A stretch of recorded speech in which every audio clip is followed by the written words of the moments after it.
Hello everyone. Happy to be here. Okay, thank you for your time. Today I'm going to be speaking about the transition between therapy and school for children with autism. Next, please. So basically, what we talk about when we speak of transition is the whole process of a child moving from therapy to school. So this process involves moving from therapy centers like centers that offer services like occupational therapy, speech therapy, or ABA. So next, please. So why is transition important? So the first thing, it helps the child reduce anxiety of moving from one setting to another. As we all know, it is easy for a child with autism to get anxious once you move them from a context that they're used to a different context. And also, it's a very good way of supporting the educators, teachers, and the new support, the new staff for accommodating the child. And also, the gentle transition, it also helps teachers, caregivers create this very learning-friendly environment for the children. Yeah? Next slide, please. Okay. So I'm going to speak about individualized support. So basically, individualized support is like creating a special support for children based on their needs. And also, this support needs to be as early as possible. That's when the role of early intervention comes to play. Yeah? Next slide, please. Next. Yeah. Next. Yeah. We're going to look at the whole transition process. The transition process is very gradual. It needs to be very, very slow so that the child can easily transition or change that environment in their own way of coping with the new environment. Yeah. Next slide. So basically, in the transition process, first you need to start with the assessment. So basically, an assessment is like knowing what the child is capable of and what they cannot do, so that you can provide support based on their specific needs. And also, you need to create an individualized support program or an IP.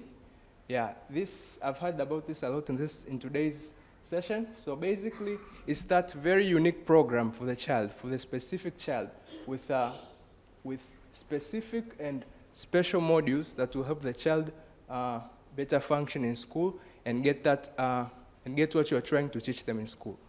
Yeah. So, and also what's very important, it's a multidisciplinary teamwork. So this basically is working between teachers, therapists, occupational therapists, and also parents. The parents are a very big part, are very important in this whole team. So when you think of a multidisciplinary team, most of the time, we're thinking about just professionals, but the parents are also, they play a very major role in the multidisciplinary team.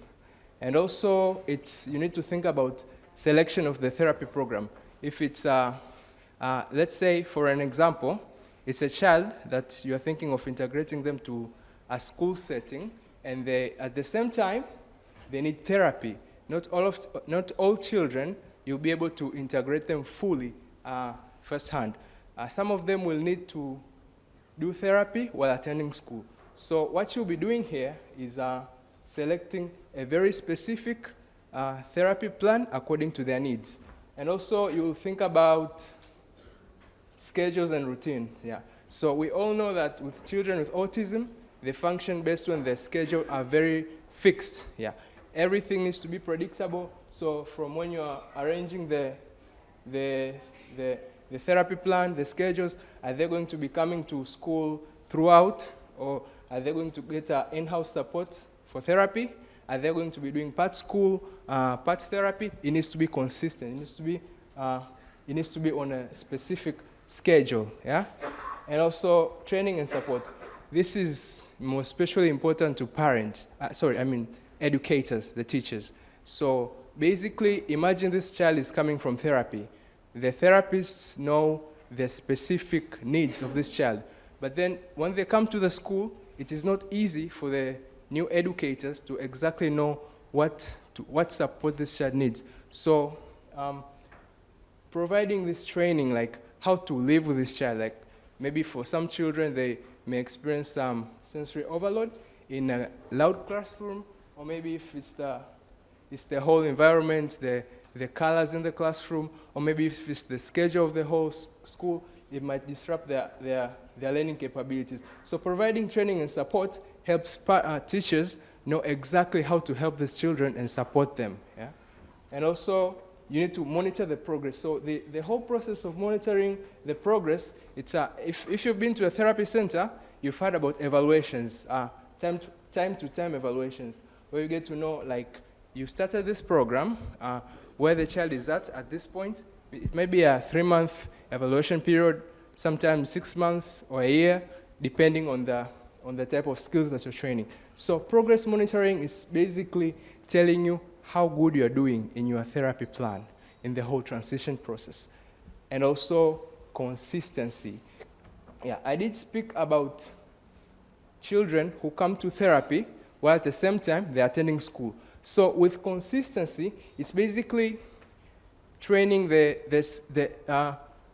fixing the method of training this child. Let's say, for an example, I'm trying to teach fine motor skills and writing skills to a child. At the center, I might focus, because I see this child during the assessment, and they're mostly using their left hand in writing and in playing with objects. And then at the school, they're used to children writing with their right hand, right? So at the center, I will train the left hand, for instance. I'll train the left hand how to hold the pen. I'll use all the equipment, pencil grips, whatever I'll have to help to support this child. But then at the school, they'll try to train the right hand.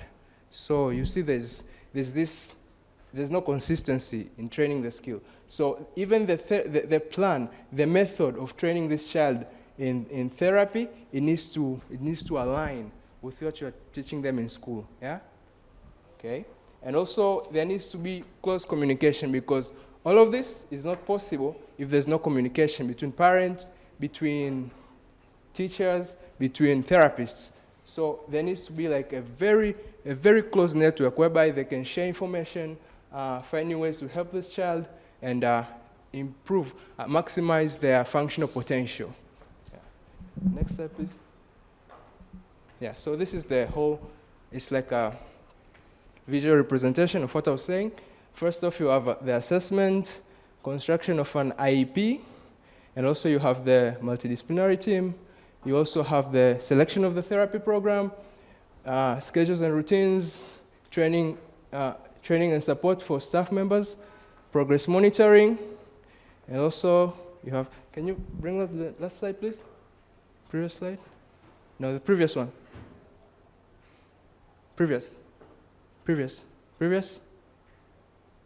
Yeah. Next. Yeah, keep going. Next.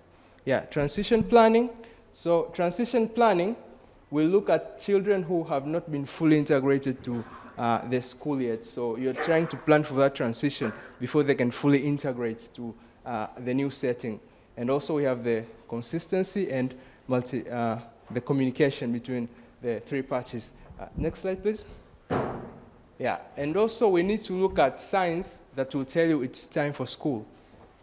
First off, I would like to put this out there, that sometimes a child might be age appropriate for school, but then the skills or the developmental level, the developmental milestones that they've acquired are not, they cannot integrate them in the school. Let's say, for example, you might look at skills like the ability to pay attention, because when this child is going to school, they will need to pay attention. They will need to become independent in training, in toileting. So sometimes the skill level of the child might not match their chronological age. So you need to look at that in motor skills. Can they move around? How much support do they need? Other times you might find that the support that the child needs is a lot more than what the school can provide. And also, you look at communication skills. Can they communicate when when someone hurts them or harms them, how do they report that? Yeah? Because according to my experience, I found that parents get frustrated when the child goes to school and they might be injured by their peers maybe, or something has happened to them, and then they can't report that. Yeah, it may become frustrating for the child in the whole learning process, and also frustrating for the parent as well. Yeah. So also social interaction skills. So basically it's the ability to interact with peers and also to interact with other teachers. How can they interact with others? Can they play well? Do they hit other children? Can they stay with them in one classroom? Yeah, something like that.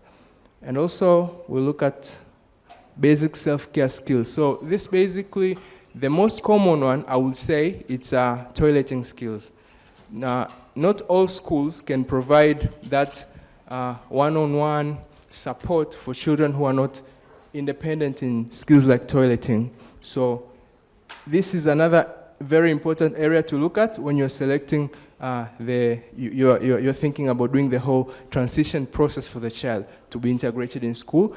And also functional attention span. Like I said before, it is hard to concentration creates memory. So this child cannot really get information from what they're being taught in school if they don't pay attention.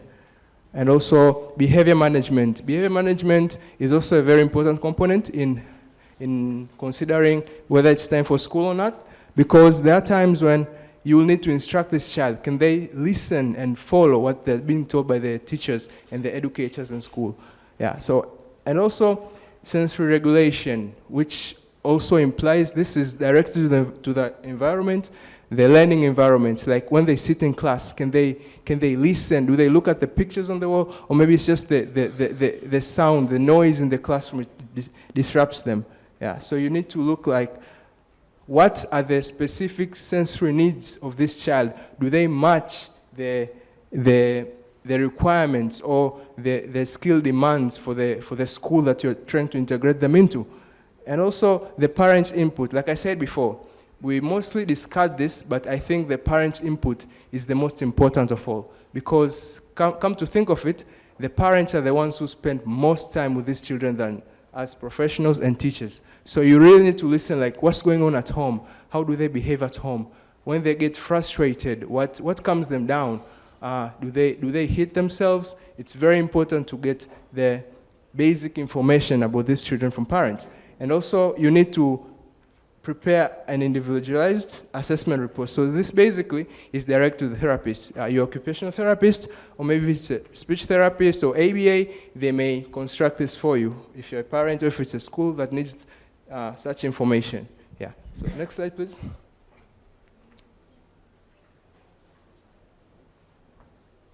Next. Yeah, I'm going to speak of collaboration.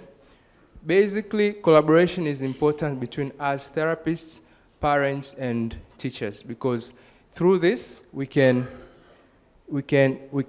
all work together to help these children achieve their maximum potential as much as possible. Like I said before, without this collaboration, it is hard to have that flow of information, like to really help this child. Because at the end of the day, the most important thing is not who did what best, it's how did the child improve, how much were you able to take them through that process and help them benefit from it, yeah? And also, regular updates, like you might schedule for evaluation reports after every 3 months or more, just to get that feedback so that everything is transparent. What's happening in school is known. In therapy, they also have to give the feedback, and also parents can also provide what's going on at home just to get that full information to help the child reach their maximum potential. Yeah.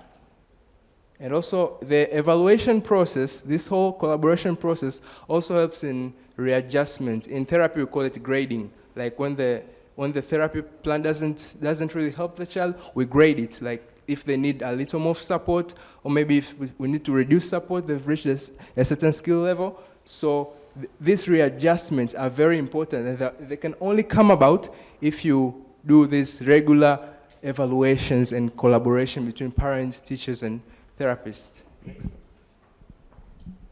Yeah, so transition is a very gradual process.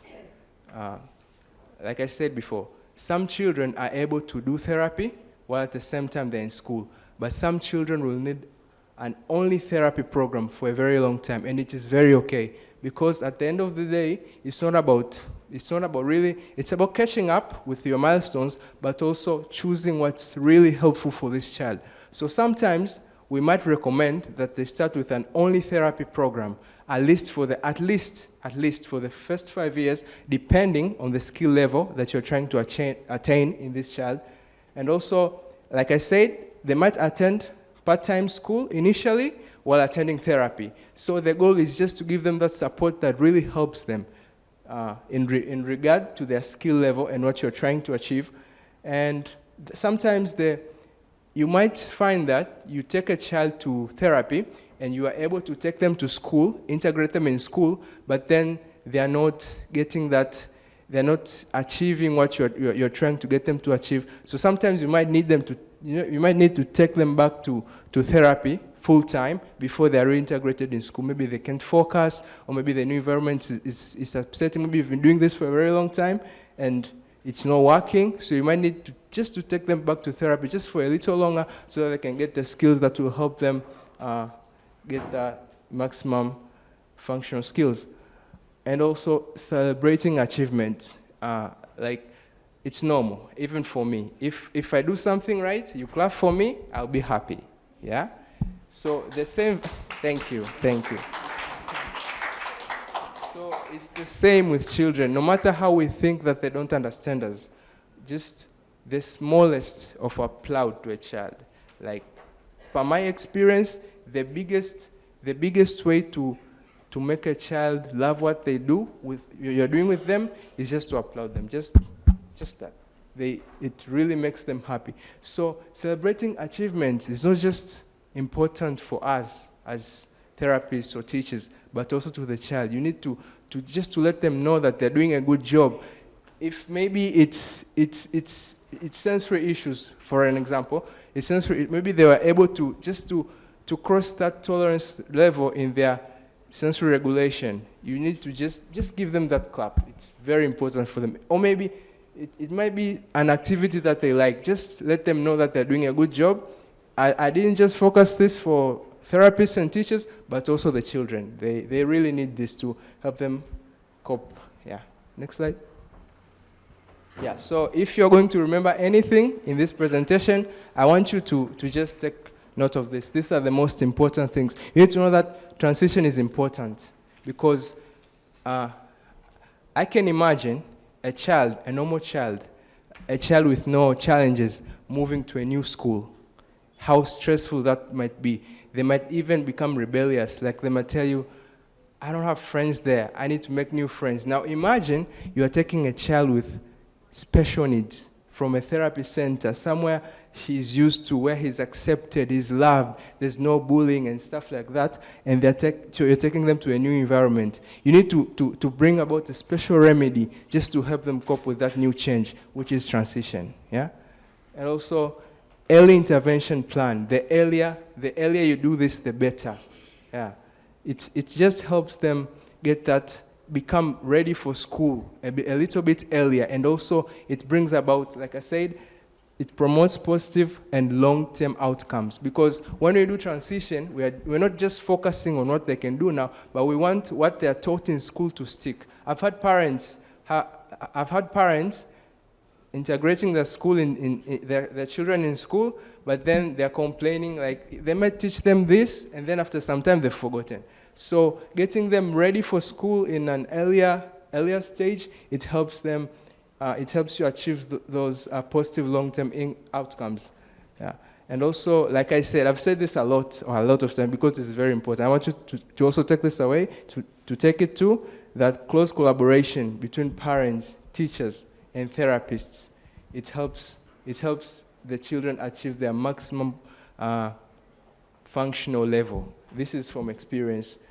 The children that improve most and they easily integrate in school are the ones that get this full support. Because sometimes you might find that at therapy and at school, we are doing our best. We're doing our very best. We're doing everything. We're setting goals. We're trying to find new treatment plans, but then at home, they are not doing that. So it is very hard for this child to improve if the support is one-sided. So I would really recommend, because parents, you are here, I want to enforce you. Please work on your children. If a therapist provides you with a home program, follow through, because the only way to achieve this is through working together. That was my time. I hope you had a good time. Thank you.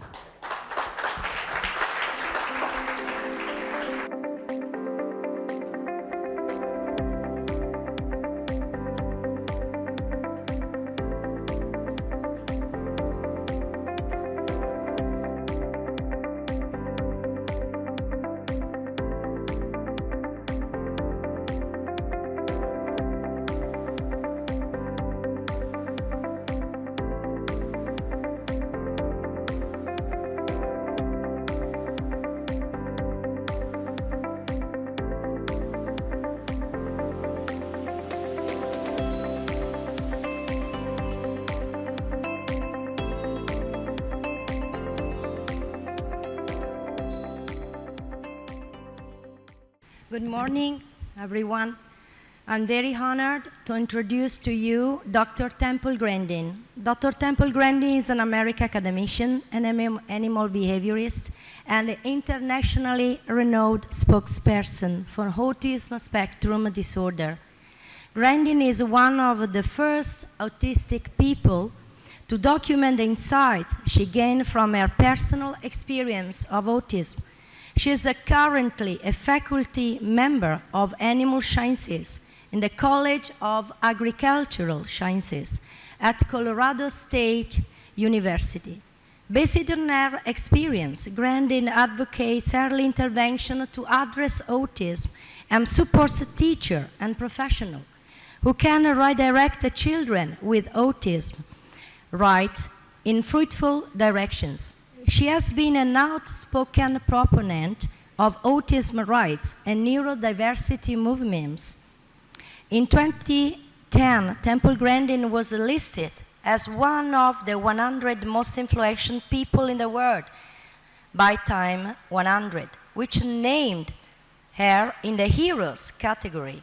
In 2011, she received a double helix medal and has received many honorary degrees from many universities, including McGill University, Swedish University of Agricultural Sciences, Carnegie Mellon University.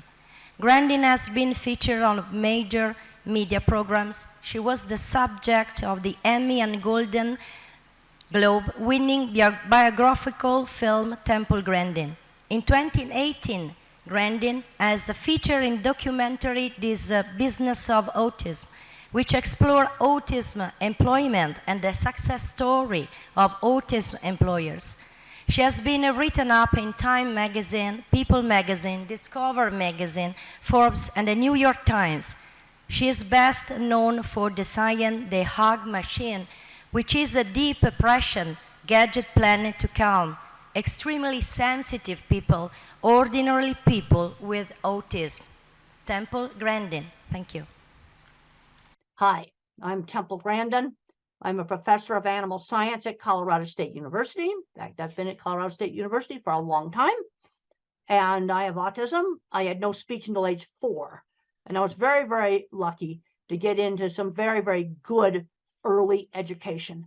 I cannot emphasize how important it is to get little 2-year-olds and 3-year-olds who are not talking into therapy. And if therapy is not available, then you get grandmothers to work with the child. Get grandmothers that know how to engage that child, teach them how to take turns at little games.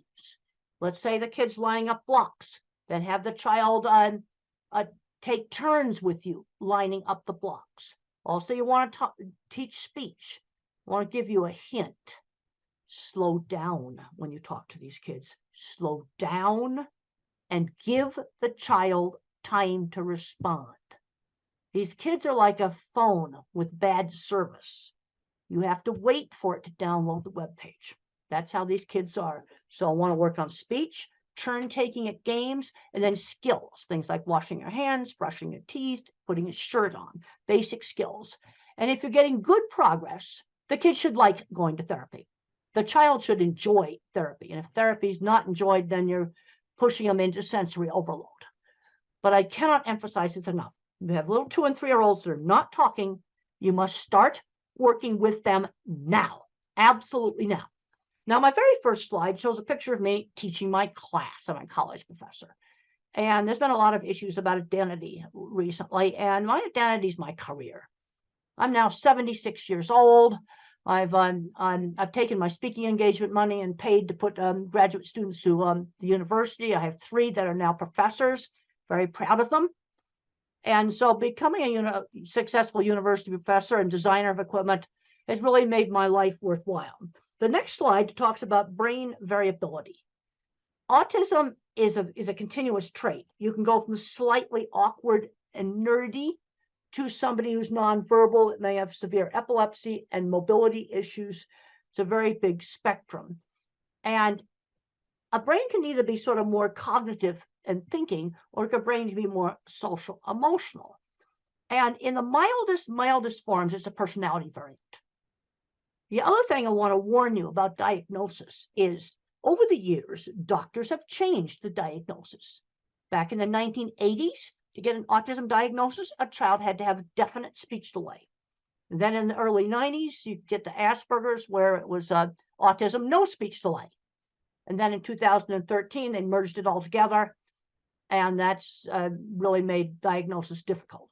But if you have a child that's not speaking, you need to be working with them. And if they don't gain speech, then what you need to do is give them a way to communicate. And one of the simplest things you can do is have them just type on a tablet using a text messaging program.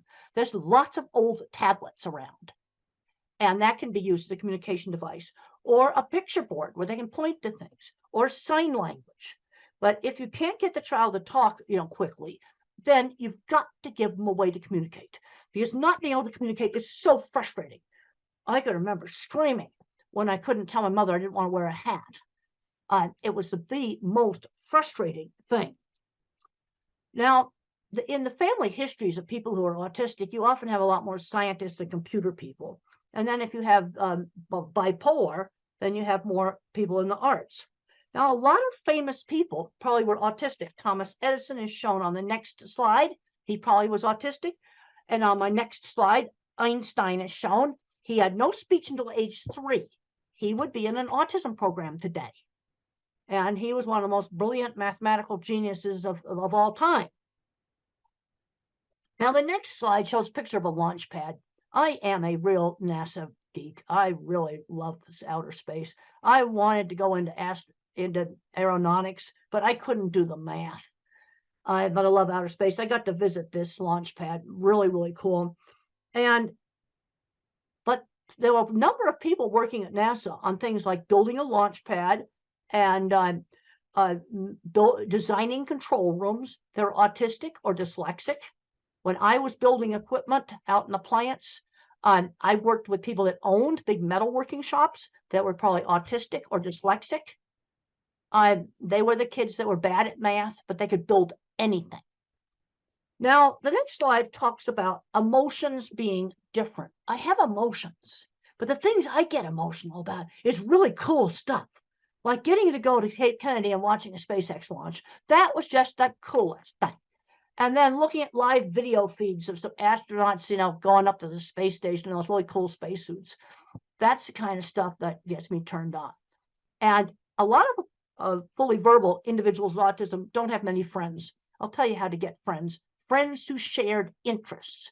You get together with the people that like horses, or you get together with people who want to train dogs, or you get together and have a chess club, or you go into robotics club, or you're in music, doing music together.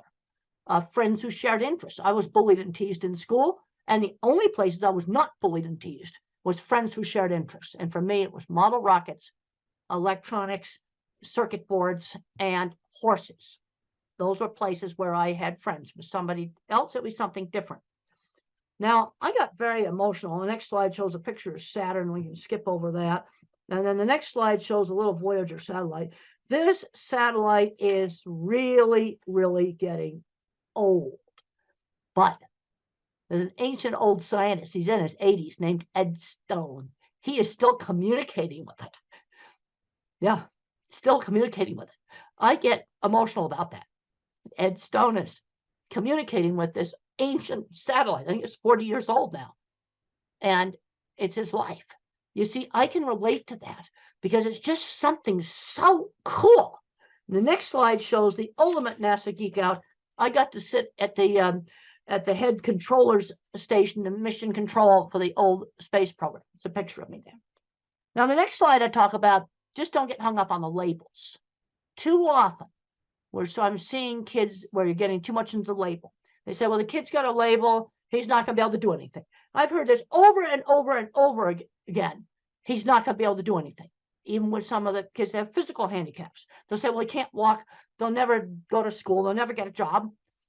But I worked with a lot of autistic people that owned businesses. This is what really frustrates me. So don't get hung up on the labels. Okay, we have a 3-year-old that's not talking. Let's work on getting him talking. And we also have to get them out doing things. Don't just hide the kid at home. Take them out shopping and turn shopping into a learning experience.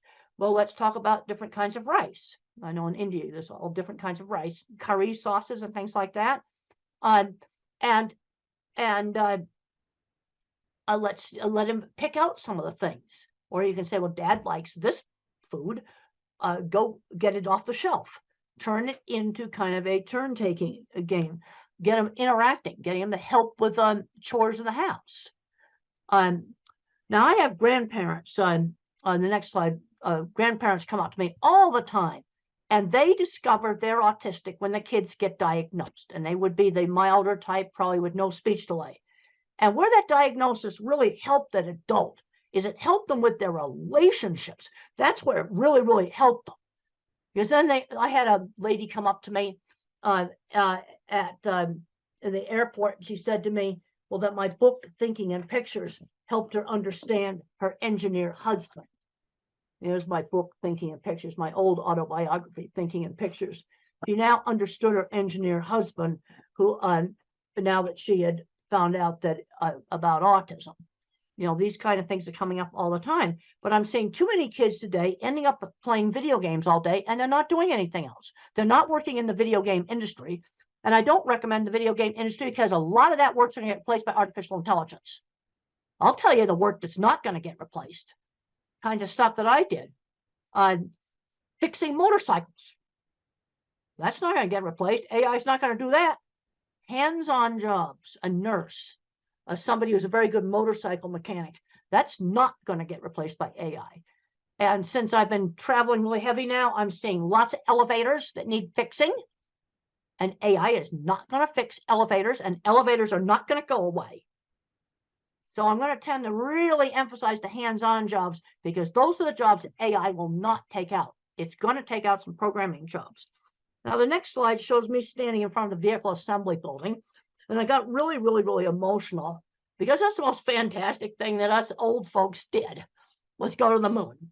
And the next slide shows pictures inside the vehicle assembly building. And I got on the roof. And I found out later on I wasn't supposed to be on the roof. But that was just so much fun. So much fun. Okay, the next slide talks about some sort of foundation principles in working with these kids. Sudden surprises scare. Okay, so let's say, for example, a child has to go to a new school, or you're going to go visit some new friends.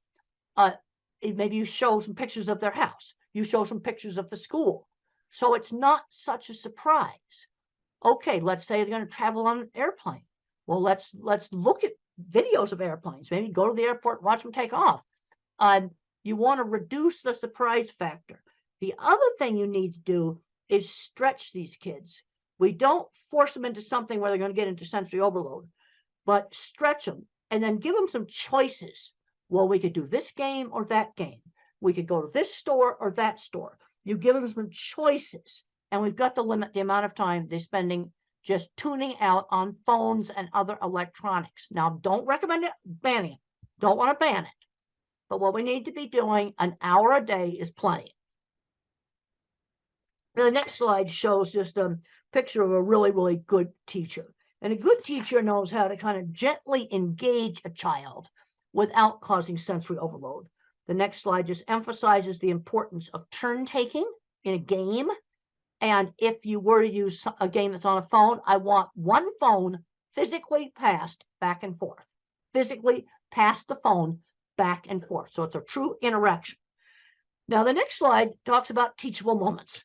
This is a 1950s way of parenting. And I think it's a really good way of parenting. If I made a mistake, we had sit-down meals, you had to eat properly. And if I stuck my finger in the mashed potatoes, mother did not scream no. She would say, use the fork. Okay, or if you had chopsticks or whatever, you use them. You use the utensils. She'd give the instruction instead of saying no. That's really important. Just quietly give the instruction. Now, obviously, if the child ran in the street, you'd have to, but I'm talking about things like maybe touching too much stuff in a store.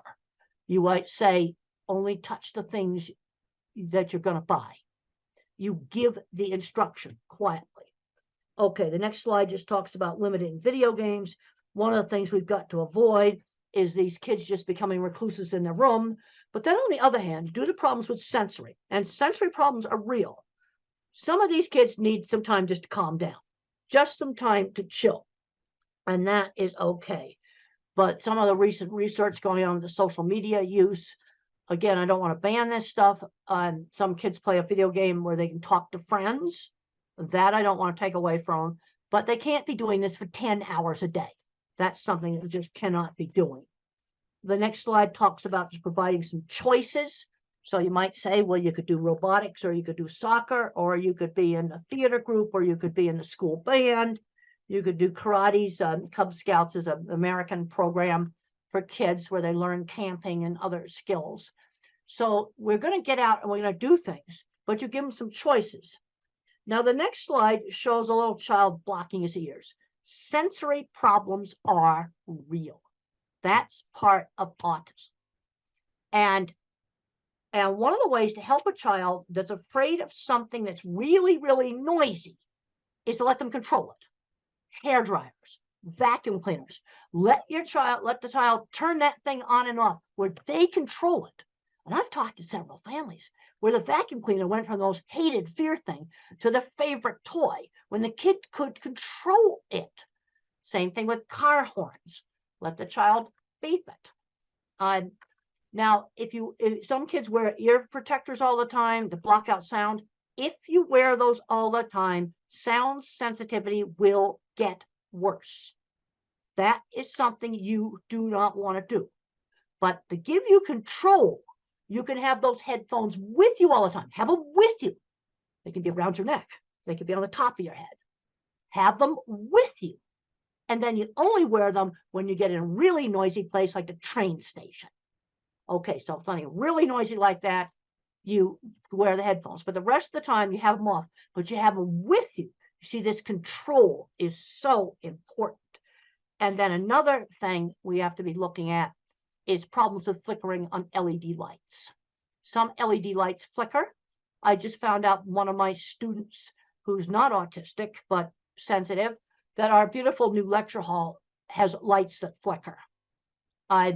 In new construction, let's try to not go that. Let me tell you how you can find them. Take this thing out here, right here, put it on slow motion video, and take pictures of the room, and you'll find the bad lights. So what do you do if you have a classroom with awful lights, which unfortunately, I just found out that our beautiful new classroom has awful lights. Well, there's two things you can do.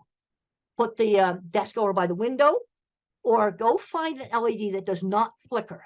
Put it in a lamp that the child could bring to school and put next to the desk, and wear a hat with a brim. That will also help block out the ceiling lights.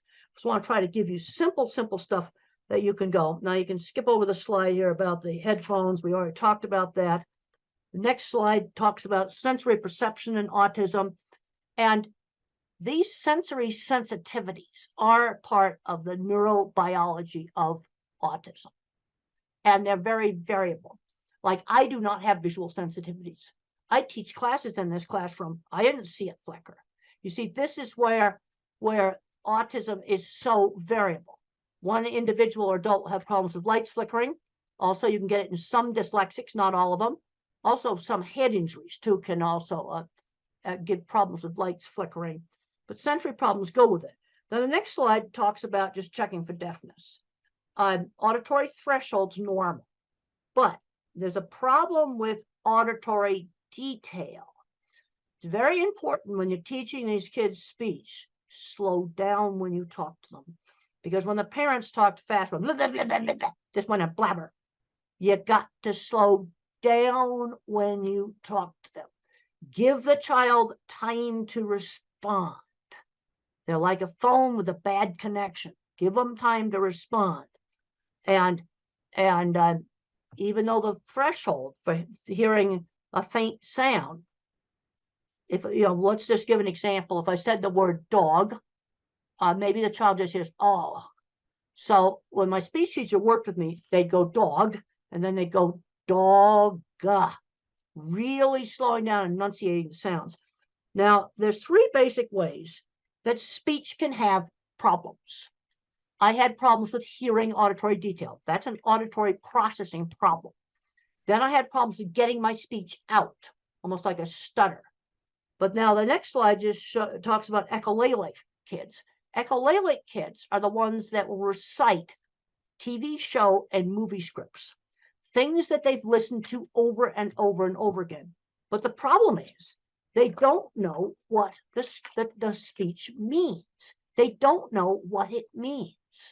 So what you have to do is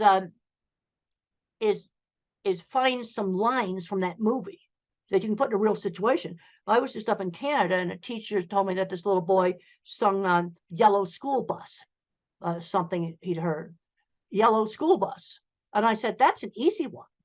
When you go out to the school bus, which happens to be yellow, you say Yellow School Bus, that line from the script, just as you're going up to the yellow school bus.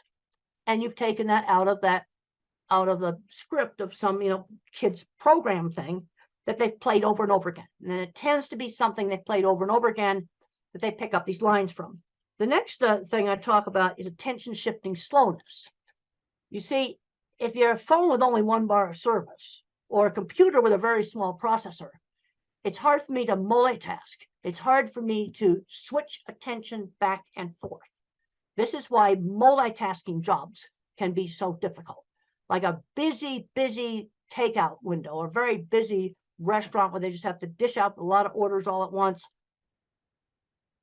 That would be a problem. The next slide shows it's an old study done by Ami Klin with some of the very early eye tracking software. And they watched a movie called Who's Afraid of Virginia Woolf, an old black and white movie. But look at how many times the normal person looked back and forth between the eyes. There's nothing in this paper about attention shift. It's all about social. The normal person looked at the eyes.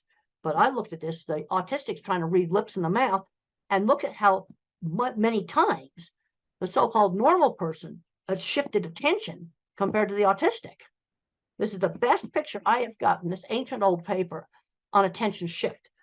Now, the next slide just shows a little thing that I did on a childhood assignment when I was 5 years old, and I was so frustrated. And I was supposed to mark the pictures that began with the letter B. B as in beautiful. I knew my alphabet, and I marked a suitcase as a B for bag. And they didn't give me time to explain that in my family, we called them bags. And it was so frustrating because I understood the B concept.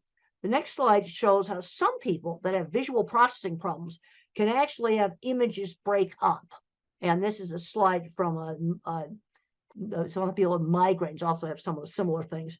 The next slide just shows some video interference that might be kind of give you an idea of what the individual very severe visual processing problems might have. And if you're working with nonverbals, there's some really good books like Tito Mukhopadhyay, he's from India. How Can I Talk If My Lips Don't Move? It's a great book. And he describes problems with sensory scrambling, visual scrambling, and problems with motion. The next slide shows an escalator. And children with visual processing problems or adults with visual processing problems often hate escalators. Another thing that they'll complain about is the print jiggling on the page when they read. The next slide just shows that. It shows the print jiggling on the page. Now, I want to make it very clear. This does not explain all dyslexia. It only explains some dyslexia. Okay, the next slide shows some simple things that you can use. Try printing the homework on different pale colored papers. Now, this is one of my children's project book, Calling All Minds. And look at how it gets some nice light blue there. Like, try printing the homework on the real pale, light colored paper. Try maybe pale green, pale tan, pale lavender, pale purple. I've seen this really work. Experiment with different fonts on the computer, experiment with different backgrounds, and that may work. It only works on a subgroup. And then I already talked about using the light to block out some of the bad lights. The next slide just talks about very severe sensory problems. Extreme efforts required to screen out background noise. For example, if I'm in a noisy restaurant, very hard for me to hear. And I also have problems with fast chit-chat conversations. They just go too fast for me to follow them. The next slide is the title of a paper called Environmental Enrichment is an Effective Treatment for Autism. That's the title of a paper. And what's done in this is you might hold a warm cup and then smell maybe cinnamon. Okay, so you're stimulating two senses at the same time with a lot of emphasis on touch and smell. Or you might listen to music and hold a cold water glass. You know, very simple things. And what you're doing is always changing those things. And it has some efficacy. It's actually a evidence-based method as an adjunct. It doesn't replace speech therapy or something like that.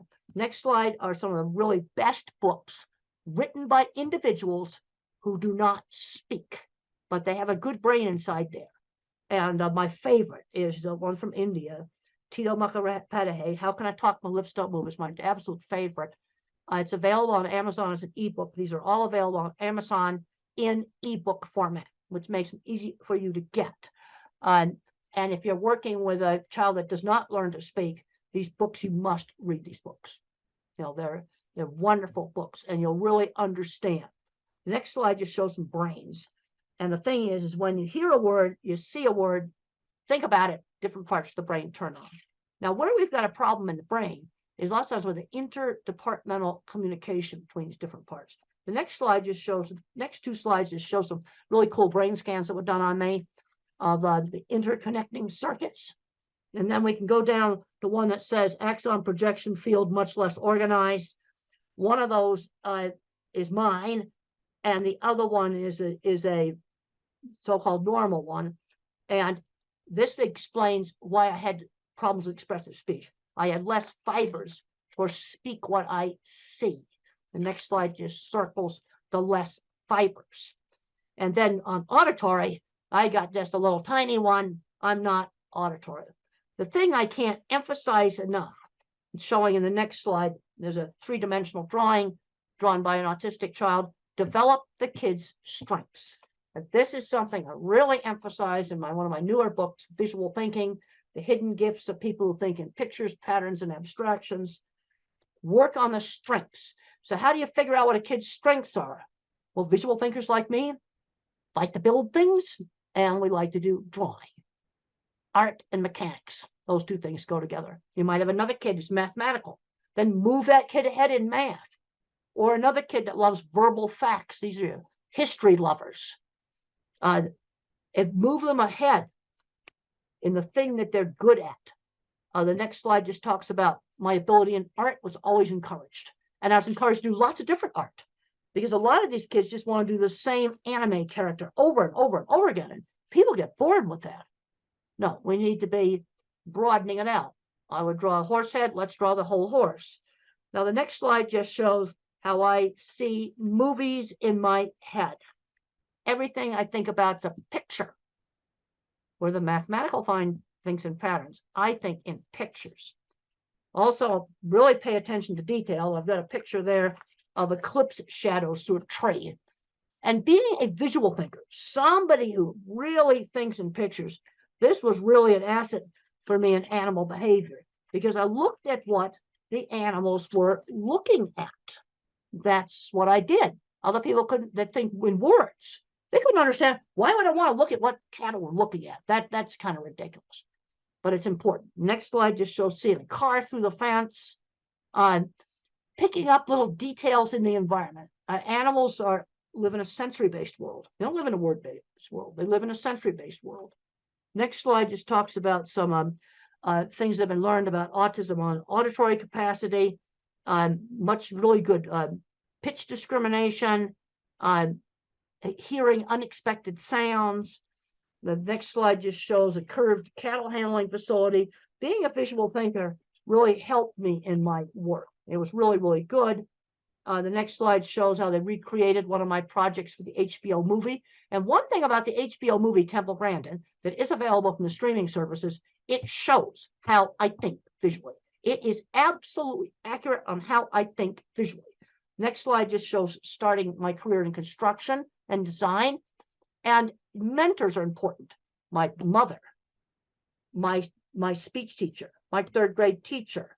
I had a great science teacher who encouraged me and got me interested in studying. And then there was a man named Jim Uhl who saw my skills and mentored me in getting my business started.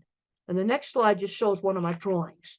One of the things I learned is when you're weird, when you go for an interview, I would just show off my drawings. I would just show off my work. Here's some right here that I like to show off on Zoom. I would simply show my work, show the portfolio, rather than just trying to do the interview. The next slide just talks about showing the portfolio. I would show off the work. Or if if somebody's really good at a lot of computer stuff, they might show off a computer they built, or show off some programming they did. Sell the work rather than yourself. The next slide just shows big, complicated piece of equipment.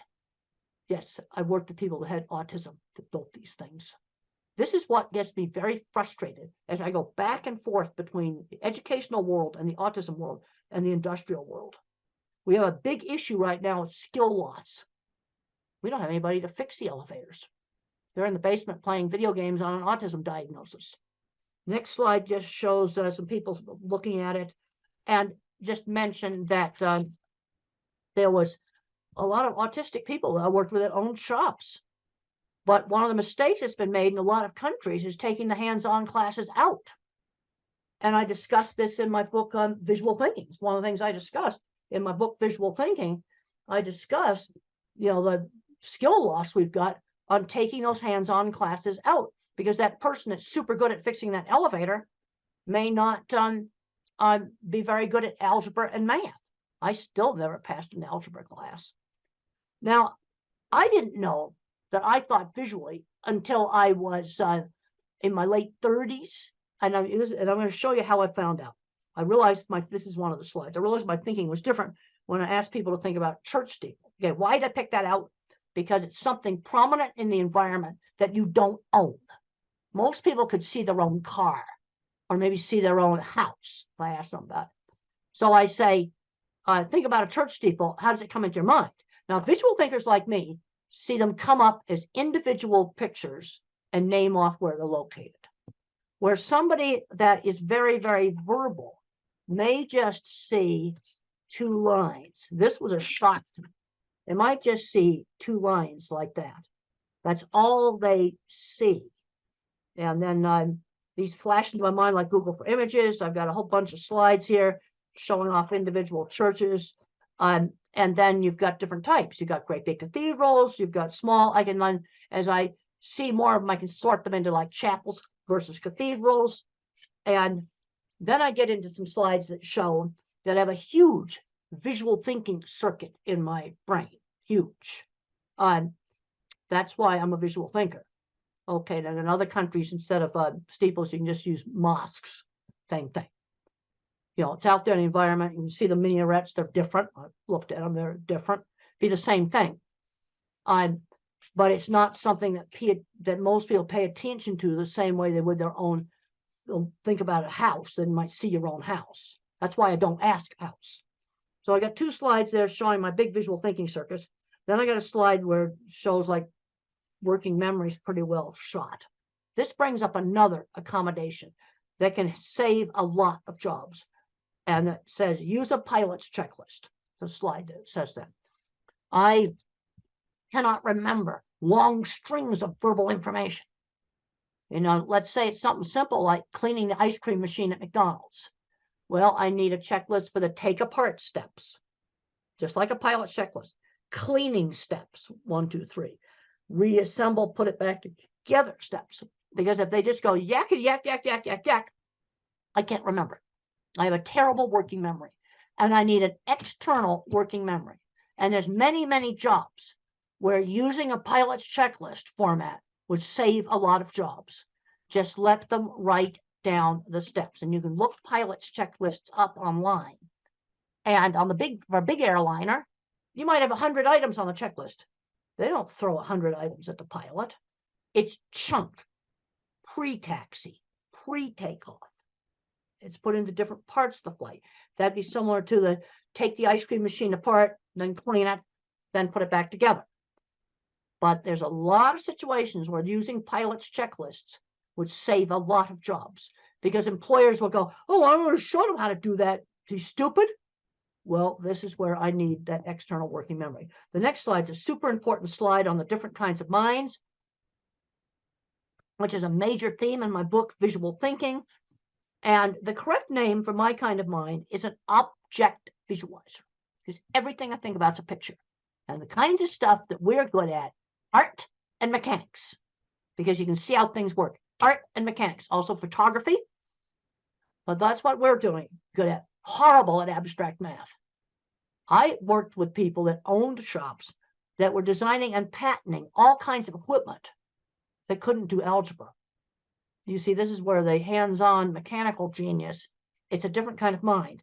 Then you have your visual spatial. This is your pattern thinker. This is your mathematician. This person thinks in patterns. Patterns, not pictures.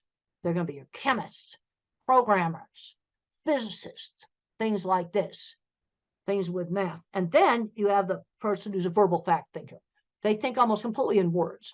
And if it's an autistic person, they often love history. They often love facts about maybe sports, different sports and things like this. They'll know all of the words for all the different players and things like that. So let's look at the jobs for these different kinds of minds. My kind of mind, mechanical stuff, fixing stuff, inventing mechanical stuff, photography and art. Mathematicians, computer programming, electrical engineering, the more mathematical parts of engineering. Because one of the things I've found in working with these big food companies is that the shop people, people like me, invent mechanical equipment. The more mathematical mind has to make the refrigeration systems in a food processing plant work and make the boilers work. That stuff requires more math. So you need the mathematician mind to do engineering. But you also need my kind of mind who can't do algebra to work on the mechanical things. And then what the verbal thinkers, good jobs for them, specialized retail.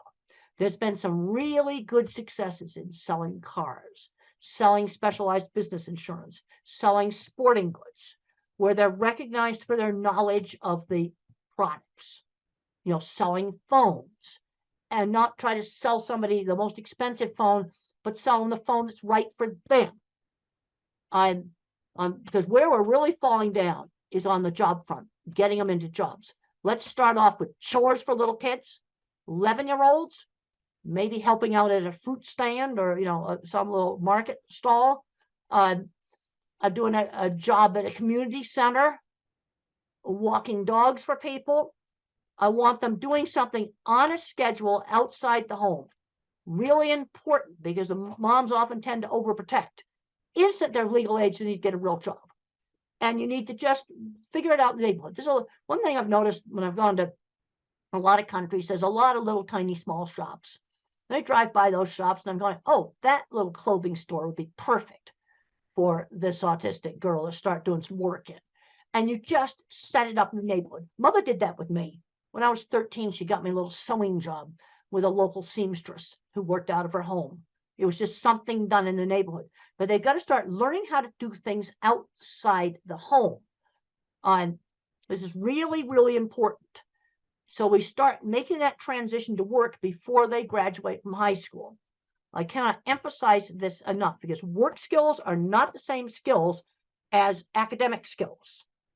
Now, I was a goof around student until my science teacher motivated me to study, because being a scientist, you had to study. And I made up for like 3 years of high school where I goofed off really quickly. But I'm seeing too many kids where they're not learning how to drive. They're just not learning any skills. Okay, when I was 8 years old, the next slide talks about use a variety of teaching methods. When I was 8 years old, I couldn't read. Mother taught me with phonics. I already knew my alphabet. And she would read out loud, find a book that I was interested in. We had a book in the US called The Wizard of Oz, a really fun book. And she'd stop at an interesting place and then have me read more and more. And I very quickly learned to read with phonics. It wasn't that hard. There's all kinds of complicated stuff online. Oh, we didn't use any of that stuff. I already knew my alphabet. And I already knew the little alphabet song, A, B, C, D, E, F, G, yeah, the little song. And that has half the sounds. And I was able to learn how to read. And I very quickly went from, I was 8 years old, no reading. I immediately went up to the 12-year-old level of reading very quickly. This next slide just shows like there's kind of two ways that mathematicians kind of do things. You have the one that's all totally algebra, then the ones that are more geometric. The next slide just says if you use a Google image search and you put mathematical terms in, you can find so many great stuff. Then I've got a slide of a plant that has mathematics in it. Then I've got another slide that shows Penrose tiling.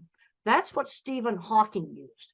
And I really, really like what Stephen Hawking had to say about disability. Concentrate on those things. Your disability doesn't prevent you from doing well. He could do math in his head super well.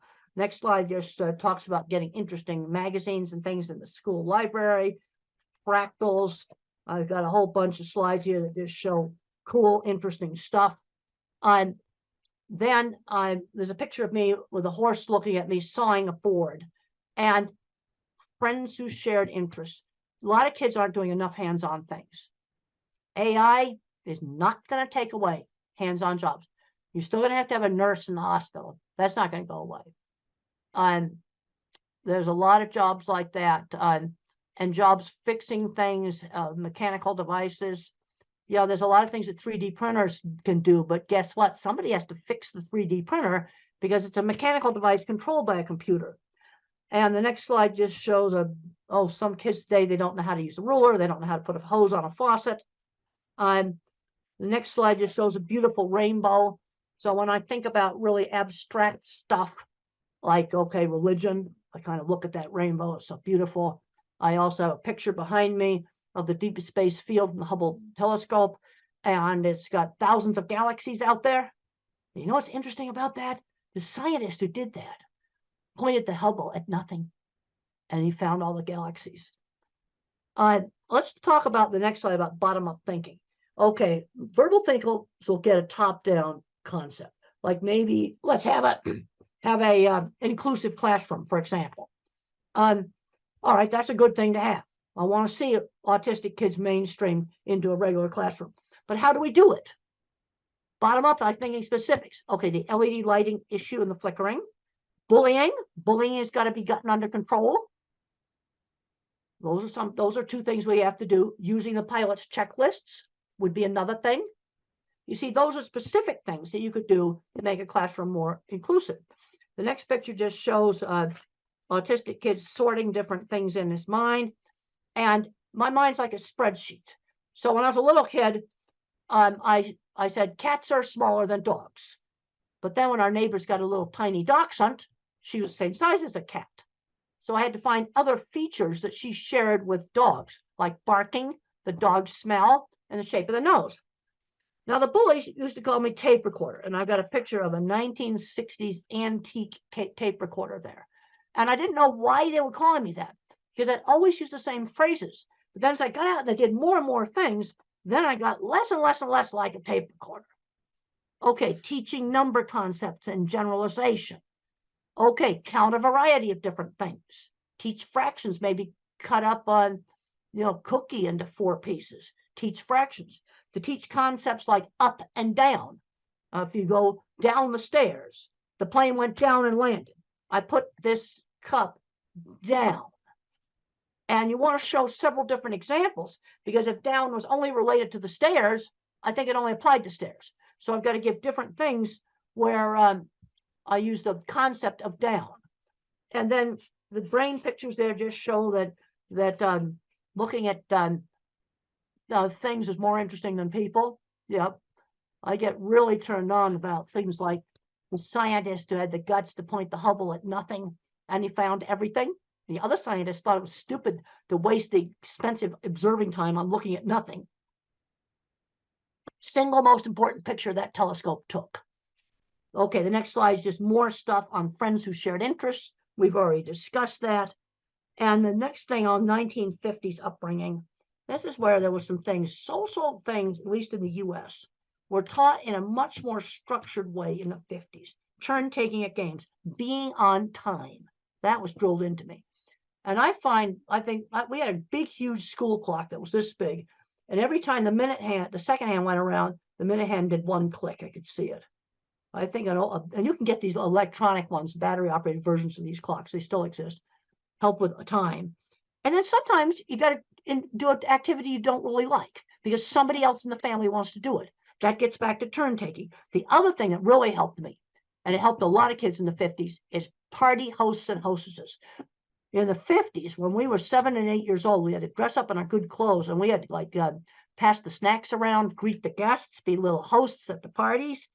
And my brother's not autistic. He hated those parties, but he admitted they helped him become a bank vice president.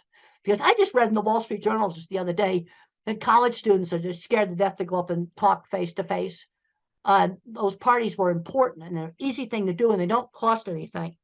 And then just being cute to say please and thank you. Basic play, what I'm going to call just being play. You cannot be a rude, filthy, dirty slob. Okay, there's a lot of concern now about masking and yeah, there's some hypersocial stuff I can't do. You can be eccentric. I dress kind of eccentric, but you cannot be a rude, filthy, dirty slob. And there's a scene in the movie where my boss slammed down a deodorant and said, you stink, use it. Yeah. Hygiene, yes, you're going to have to clean that one up. Just that simple. The other thing that's really important, shown on the next slide, is how parents and the teachers need to work together as a team, where the rules are the same at home and school. And my mother and the local teacher kept really in close contact with each other. The next slide talks about teaching social skills. It's like teaching somebody how to behave in a foreign country. Like, for example, in the Middle East, if I were to lift up my foot right now, my hand up, not my foot, I won't actually do something that's rude in the Middle East. Put my foot up and show it to the screen, that would be the rudest thing I could do. Now, normally I wouldn't do that anyway. But there'd be other situations where I might just accidentally do that. I have no way of knowing that's rude unless somebody tells me. Well, that's sort of how teaching everything is. Teaching shaking hands, ordering. I'm seeing kids that have never ordered food in restaurants. That's ridiculous. Shopping. 16-year-olds doing well in school and they've never gone shopping by themselves. This is ridiculous. The next slide, I got to visit the Jet Propulsion Lab. And those are the guys that run mission control. Eccentric's fine. Red hair is fine. Dyed hair is fine. Filthy, dirty slobs are not okay. Now, the other thing just shows some of NASA work stuff. And when the space shuttle got canceled, the scientists cried. It was the saddest thing you ever saw. Anger doesn't cut it at work. People who throw tools get fired at NASA. Now, I'm trying to get through all of this to stay within the hour. I think I'll be able to do it. Now, rules. Which rules do I really have to obey? Now, I have to obey, you don't do really bad things. No, like just break into stores and steal stuff, destroy property, kill people. These are things that in most societies you just don't do. Then you have the courtesy rules. They're different in different cultures. Saying please and thank you, for example. Then you have illegal but not bad. Those are some rules you can break. A little bit of speeding is okay. Too much speeding, absolutely not. And then you have rules. I call them the sins of the system. These are getting so sensitive right now, I just about won't even mention them. But they're things that can get you in more trouble than the really bad things that are forbidden in every society. I mean, just wrecking property, killing people, stealing stuff. that's stuff that in every society, but these are things where I'm just going to say this list is expanded and the penalties are really, really severe. And you don't touch these dogs. They bite hard. Don't touch them. And they're getting so controversial, I don't even want to mention them. Okay, teaching values. Teach the golden rule, one specific example at a time. Treat others the way you want to be treated. So I'm thinking about the 2 wallets I got helped get returned at the airport. That's not Mother Teresa, but it's something good. Those people were very happy to get their wallets back. That's treating others the way you want to be treated. Also, the TV shows I watched in the 50s had much better values. Oh, see the rubbish that's on TV now today. We'll just leave it at that. Now, another big problem that I had, and I got to have time to talk about that, is problems with anxiety. And a lot of these anxiety is biological. The next picture shows my squeezing machine, and the squeezing machine, deep pressure, helped calm me down. And for some individuals on the spectrum, deep pressure is really calming. I found out that my fear center was bigger than normal. The next slide. And I used to be terrified of public speaking and terrified of airplanes. And one of the ways I got over being terrified of airplanes was getting to ride in the cockpit and making aviation interesting. Take the thing they're scared of and make it interesting. Things get interesting. They tend to be less scary. But I have been taking antidepressant medication for the last 40 years. I'm on an old drug. Okay, it's fully explained in my old book. And you know what? The meds haven't changed. The generic meds are the same stuff we had 25 years ago. And so thinking in pictures is still accurate. We just did some revisions just a couple of years ago on it.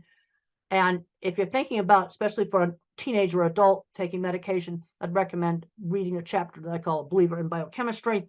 But a big mistake made with antidepressants is too high a dose, way too high a dose. Starter dose or less. Because if you go too high a dose, you get agitation and insomnia. No, the medication saved me. Colitis and other very bad stress-related health problems cleared up. They really helped me. That there's way too many drugs given out to little kids. Way too many powerful drugs given out to little kids. I've taken an old-fashioned antidepressant, Prozac or fluoxetine or sertraline, that's Zoloft, or Celexa. Some of these other drugs also work well. The next slides just show a rear view of my squeeze machine and how you can do cushions for doing deep pressure on children.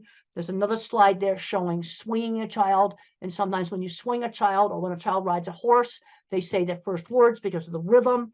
Another slide just shows a weighted vest. These are things you can try. They don't work for everybody. See, this is the problem. Work for some and not for others.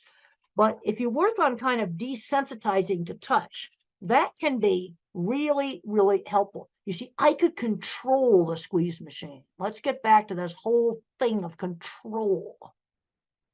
Exercise. A lot of kids aren't getting enough exercise. I got a slide in there saying I do 100 sit-ups every night. I hate every one of them. Burst of hard exercise really can be helpful. Really helpful. Then my elementary school life skills training, we talked about the party hostess. Another thing I sold candy for charity, and I was shopping by myself, a little toys. I got a little allowance, and I'd buy comic books with that. But if I wanted this little toy airplane, I had to save for 2 weeks. I was learning how to save money when I was 7 and 8 years old. The next slide just shows my work experience. I had a lot of work experience before I graduated from college. This is really important. I cleaned a lot of horse stalls. I had a little sign painting business. And I had to learn how to make a sign that somebody else is going to want. And my first sign was for a hair salon. So I put shampoo lady on it from a brand of shampoo. The next slide shows an ugly shed that I made look nice. You see, I had to do work that other people would want. And the next slide shows me painting a goofy sign for the Arizona State Fair. You know how I got that job? I showed off photographs of my signs. And the next slide shows my sign painting truck. And how did I learn to drive? This is a major hurdle. It's going to take longer. You have to spend more time practicing in a really safe place, like a big stadium parking lot, a big open field where there's nothing to hit, absolutely nothing to hit. And you practice like 20 minutes a day, maybe for a couple of months, maybe for 2 months, until you no longer have to think about how to push the gas, how to work the gear shift. You've got to get that operation of the car into what's called motor memory before you do traffic. Go at it a lot more slowly. And then I just have a slide there, tasks outside the home, a whole bunch of tasks there. That might be different in different countries, but the bottom line is I want them doing a task on a schedule outside the home. And this needs to start like at 11 years old. In the US, that replaces paper routes, which we don't have anymore. Next slide just shows, Lego Mindstorms might be one activity. Then I've got a slide in there that people were impressed with my drawings. That's really important. Then I've got a bunch of slides here that show selling myself rather than showing off my work. I got a whole bunch of slides on showing off work. Talk about showing kids interesting things. The other thing on getting jobs is we need to be getting in the back door. And there's a picture in there that shows the Swift plant where I first started, and I met the wife of the plant manager. Yeah, you see, use connections. And then there's my, I was wearing this shirt that's in the Cowgirl Hall of Fame when I met them. Using, connections to get into jobs, finding mentors. I know I'm running out of time here. Got to just rush through this. Finding mentors. My mother, my elementary school teacher. These are so important. And then I have a bunch of slides here that show jobs for the different kinds of thinkers. I don't think I need to read all of that to you. You can look at those. And then to finish up, I've got some stuff on medication in here. Let's try exercise before you try a drug. It's like, one of the big things that's a problem is way too many drugs are handed out like candy. That is wrong. And the medication I am on, the antidepressant, is, relatively mild medication. The other thing is try one thing at a time. So let's say you try a supplement, like a gluten and casein-free diet, for example, that helps some kids. Try one thing at a time. If you do a new school and a drug at the same time, you don't know what worked. This is just a basic thing. And no medication is going to give you 100% control of anything. Okay, now in troubleshooting behavior problems, you got to figure out, is the problem biology?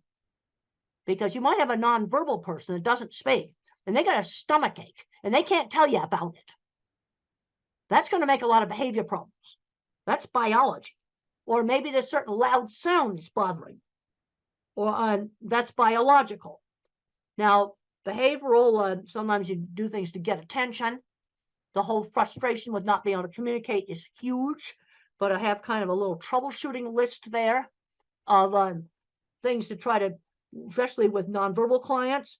Then I have a list of painful things that can be wrong with a person who is nonverbal. There's been horrible cases where people have died from a burst appendix. They were nonverbal and they couldn't tell the doctors that they were hurting. And there's a whole list of things that can be painful things. There's some books there that might be helpful. Okay, some of the supplements, probiotics. I take probiotics. They've helped me prevent urinary tract infections. They've worked. But I'm taking one probiotic. I'm taking one regular medication, discipramine, an old-fashioned tricyclic antidepressant, and I take one probiotic. I'm not taking pharmacies full of stuff. Let's try to figure out the stuff that works. I then have a list of the antidepressants, and in low doses, the things that they're good at is anxiety. I don't know about depression, but they work for anxiety. Low doses. And then you've got the atypicals. That's the much heavier drugs and much more side effects. Things like obesity, for example, can be a side effect, and some shaking disorder. And, you know, you want to try to use the lowest dose that will work. Sometimes very, very tiny doses of risperidol help with sensory, but I mean tiny doses. Another low dose principle, use the lowest dose that works. And then for some of the problems with anxiety, sometimes blood pressure pills work. And I've got a slide there that has blood pressure meds on it. And then epilepsy drugs.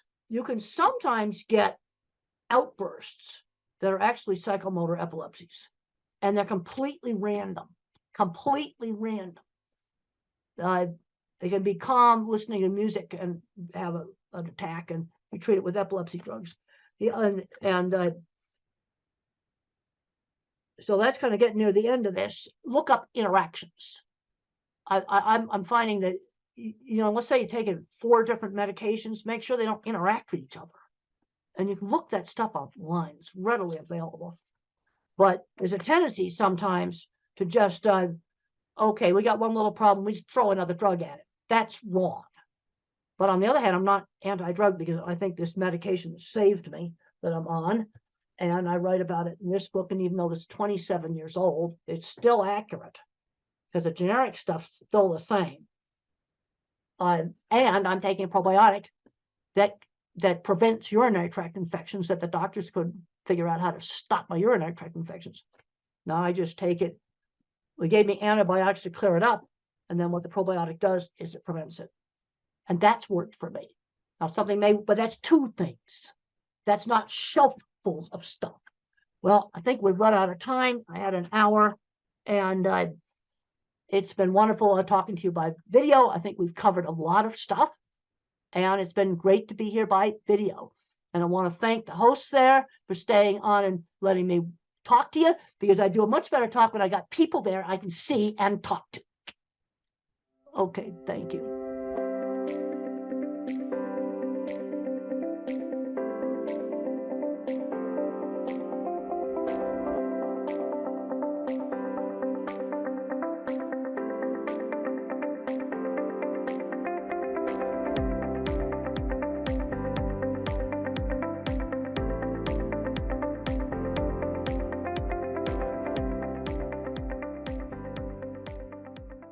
You're going to hear from 3 mothers who are having autistic children, and very good professional doctors, 2 of them. So maybe I can start as a parent, and I know most of us parents here would be wondering, especially parents from Africa. So we're wondering, what are the more advanced interventional therapies, you know, across the world? Because in Africa and in Tanzania, to be more particular, we're already used to the normal basic therapies. So we would like to know from you, doctors, what are the more advanced, you know, intervention therapies out there? Yeah.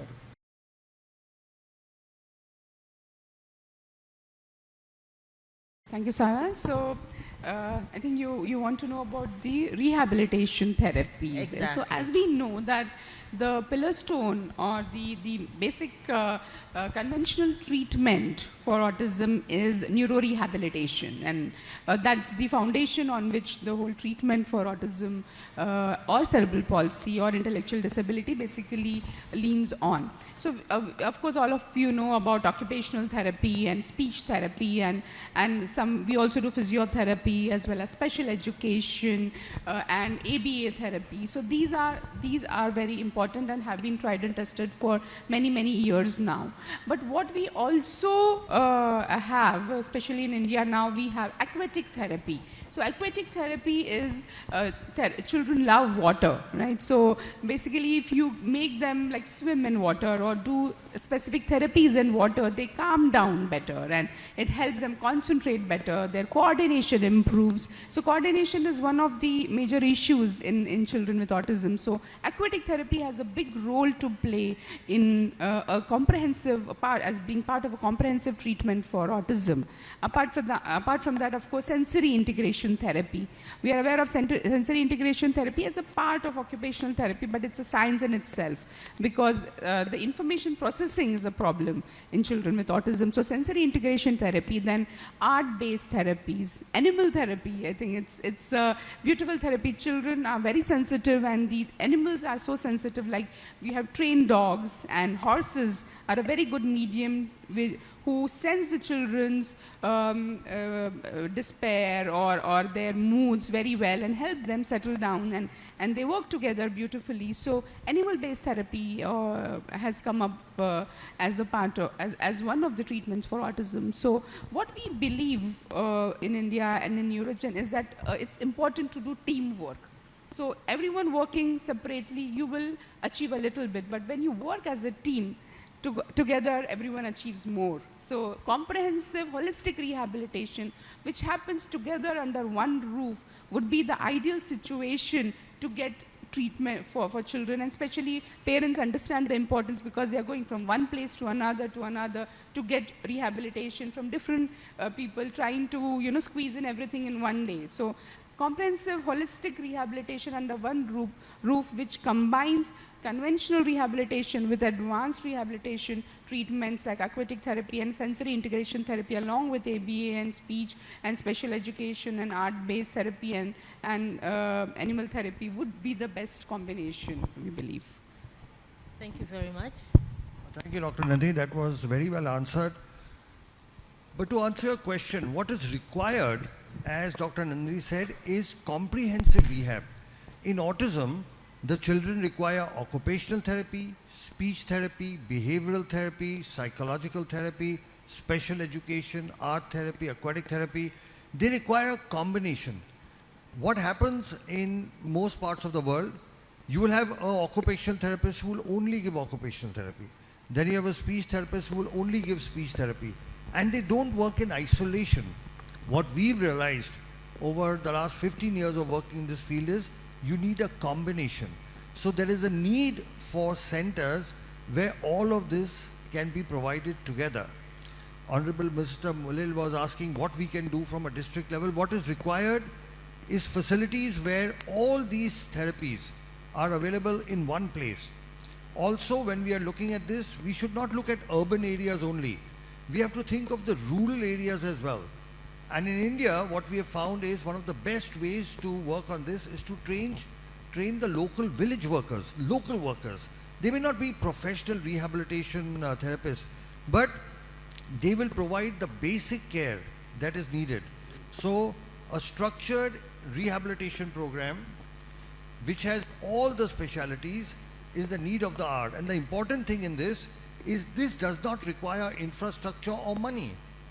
Okay, this requires trained therapists. And we from our side, we offer, and I'm making this open offer, any therapist from Tanzania, Kenya or Uganda wanting to train in these rehabilitation therapies, we offer free education and training to all of you. So if all of you, and we have regularly been doing it over the last 15 years, people from all across the world have come, and we offer this completely free of cost. You're welcome to come to us. We will train you, because rehabilitation is human-based. It's about people. It's about training. And we are able to offer that. So any of you therapists here, should you ever wish to come, please contact us and we will arrange your entire training program. To Honorable Minister Mulal, if you, as a government, if you send people, in any case, Tanzania and India have a wonderful relationship. Historically also, many people from Africa have actually trained in India, from the administration, civil services, military. We have a very good education, and we want to continue with that. And we will offer training, comprehensive, very good training, at no cost at all.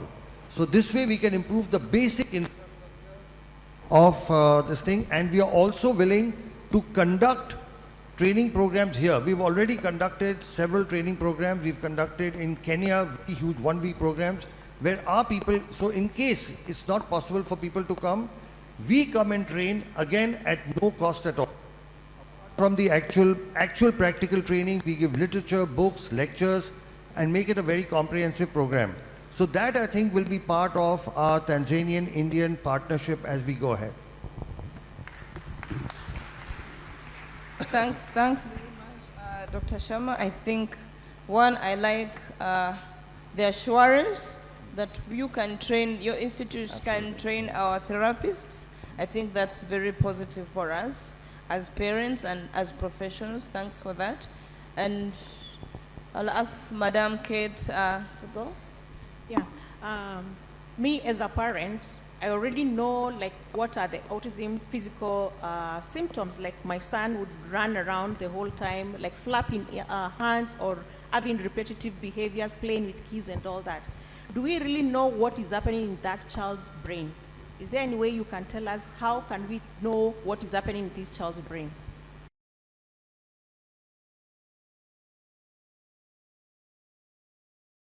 It's really important because so many parents come to us and say, oh, my child looks absolutely fine. What exactly is wrong? You know, people say that there is something wrong in the brain, but how do we know?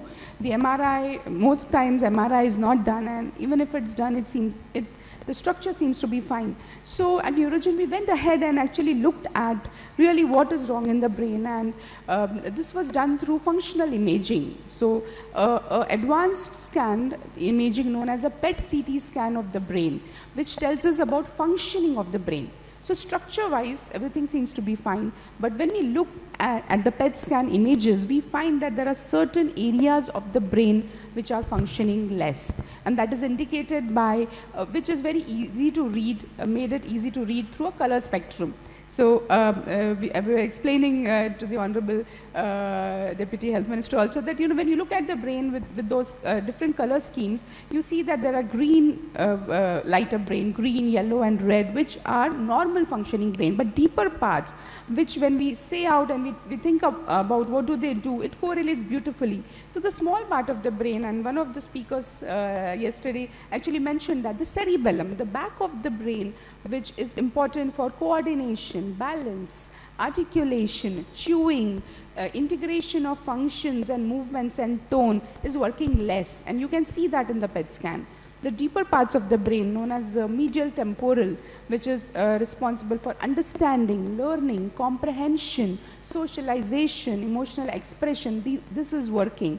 And the middle part of the brain, which connects the two brain, known as thalamus, which is a relay center, is working less. So all of this is possible only through the PET scan. So through the PET scan, we can actually find out which parts of the brain are working less, and now we get an understanding as to why our children are unable to process information or unable to respond to a lot of training that we do. So advanced imaging has really helped us go deep into a better understanding of what is autism and what really is functioning less and what is lacking in the children. So to continue with what she said, there is new brain imaging technology, and here I will have to keep talking back to Honorable Minister Mulel that we will need this equipment in this country. This is an equipment called PET-CT scan. I'm not sure if it's available. It may be available. This is modern functional imaging, which actually tells us which parts of the brain in children with autism are not working. So if it's there, that's great. We can actually start, investigating and looking at our children. But what is functionally, as Dr. Nandini said, has been found. So if I were to divide our brain into an upper brain or a higher brain, which does the thinking, the intelligence, the executive function, and all of that. And then there is a little lower brain, the smaller brain called the cerebellum, and the medial temporal brain. This is responsible for the primitive instincts. This is responsible for, the basic reflexes that we have.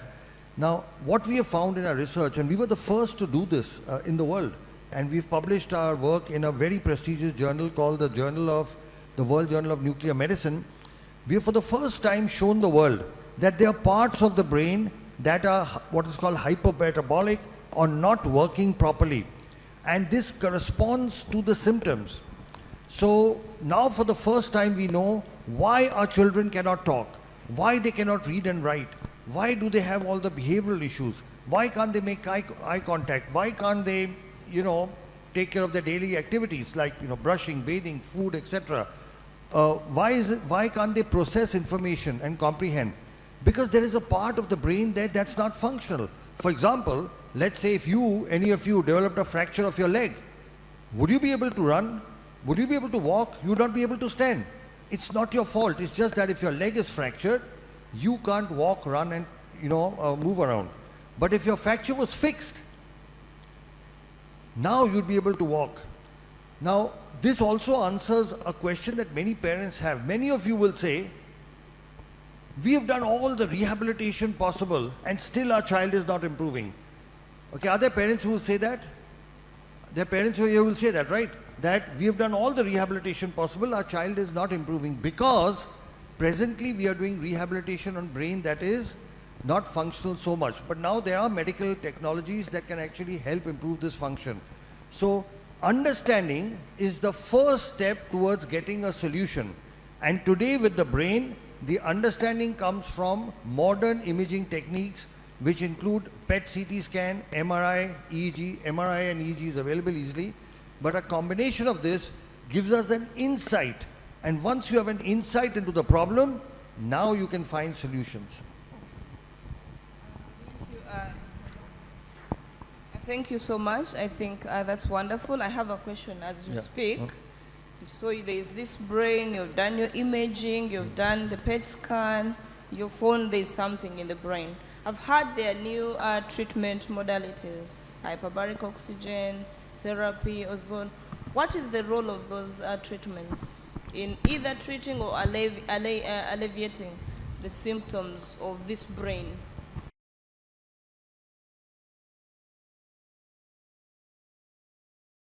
So what brain imaging has shown us is there are parts of the brain of these children which have what is called hypoxic ischemic damage. That means this brain is not receiving enough oxygen.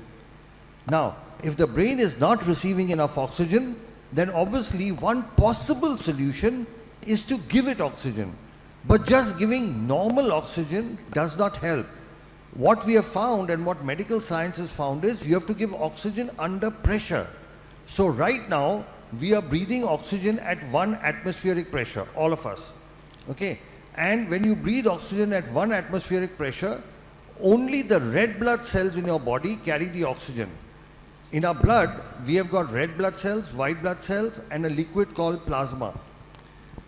Right now, all of us are breathing, only our red blood cells can carry oxygen. The liquid of the blood has no oxygen. But when you give oxygen under pressure, like 2 atmospheric pressure, now the oxygen goes into the liquid. Okay, so right now in our body, only our red cells are carrying the oxygen. When you give it under pressure, the entire blood is carrying oxygen. So much more oxygen reaches deeper parts of the brain. It goes to every part which may be possibly hypoxic. So there is this new technology called hyperbaric oxygen therapy. This is available, I'm not sure whether it's available in Dar es Salaam, but I'm sure it's available. It's normally used for wound healing. So far, hyperbaric oxygen has been used for wound healing.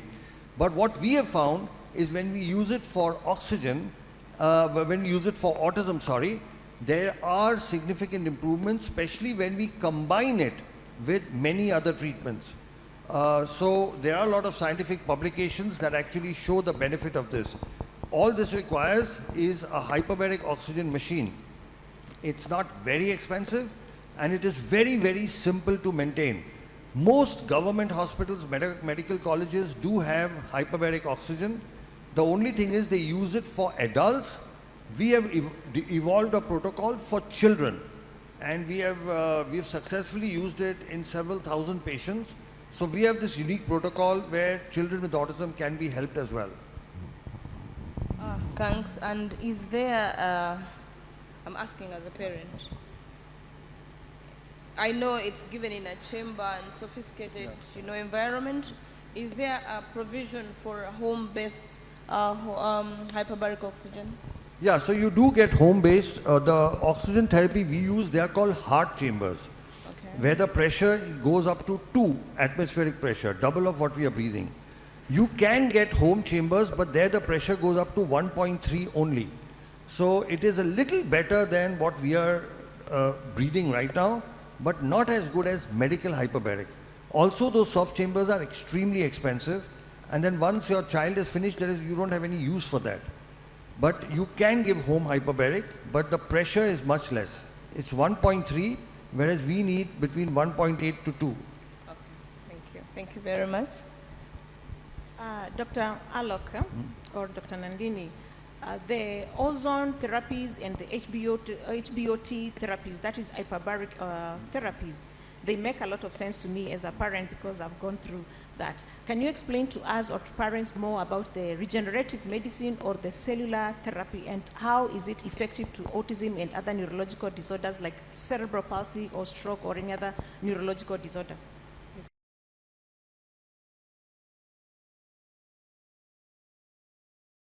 So basically, the human brain is the only organ which on its own does not regenerate. What do I mean? Suppose your skin is cut. A doctor can take a stitch and your skin joins. If your intestines are damaged, you can cut it and stitch it. You can stitch the heart, the kidney. You can fix a bone. But in the brain, you cannot take a stitch. You cannot suture it. So all these years, for the last 150 years of modern medicine, it was believed that the brain is incapable of regeneration. Because till then, we had only two kinds of treatments. Either we had medicines like a drug or an injection or tablet, or we had surgery where we went inside, cut, chopped, sutured and closed. There is no medicine and there is no surgery for autism.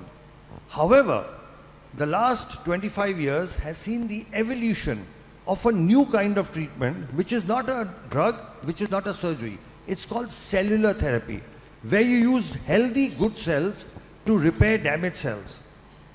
For example, if suppose you get a cut on your hand, what happens? That wound heals by itself, right? That wounding is called biological healing.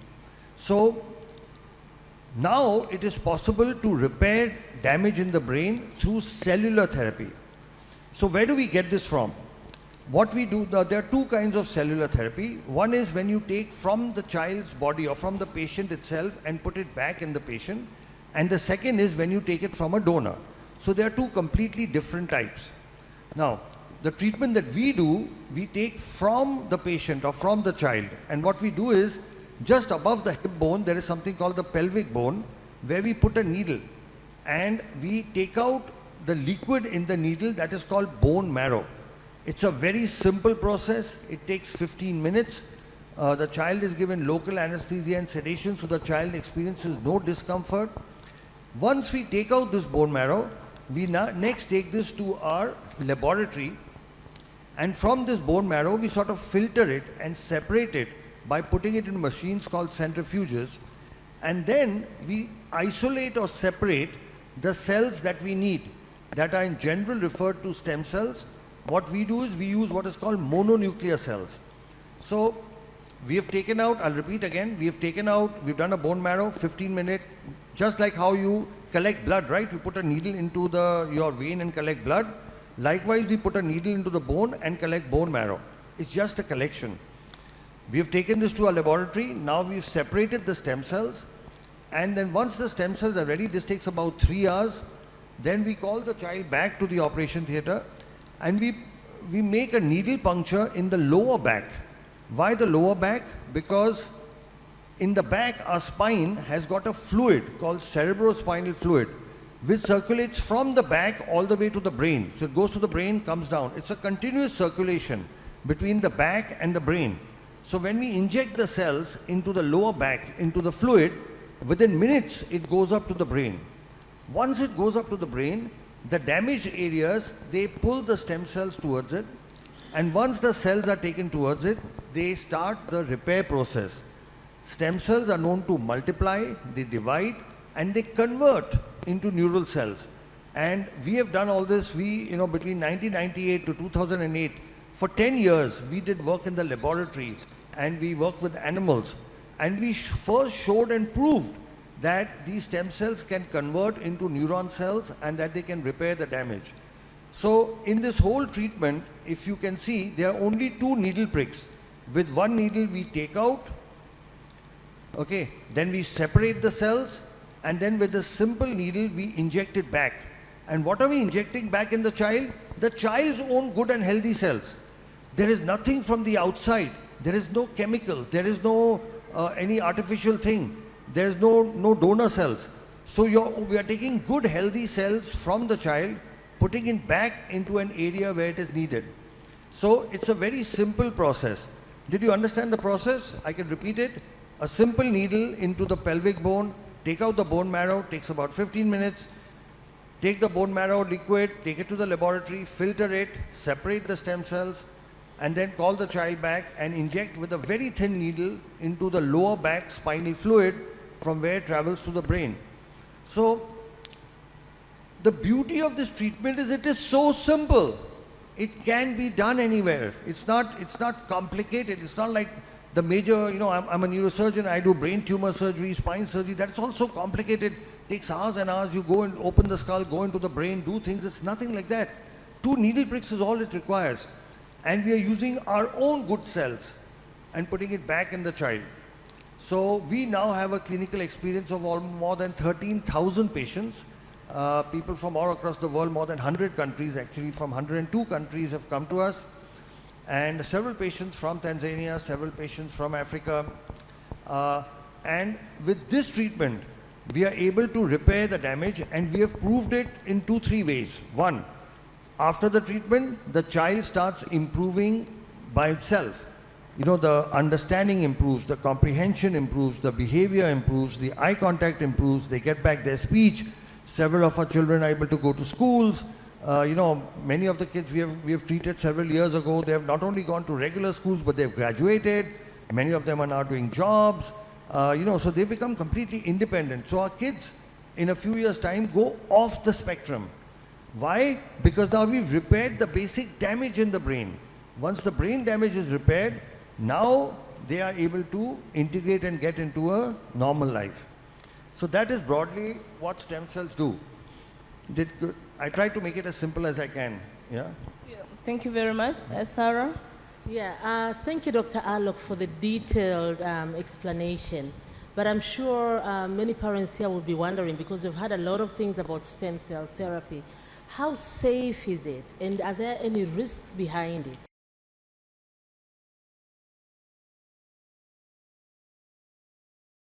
So that's the most wonderful thing about the treatment. It is 100% safe. Why? Because we are not operating. We are doing just 2 needle pricks. With 1 needle we are taking out, with 1 needle we are putting back, and we are using the child's own natural healthy cells and putting it back. So there is no danger or no risk. Now the only possible risk, and we have published this as well, is in children who have epilepsy.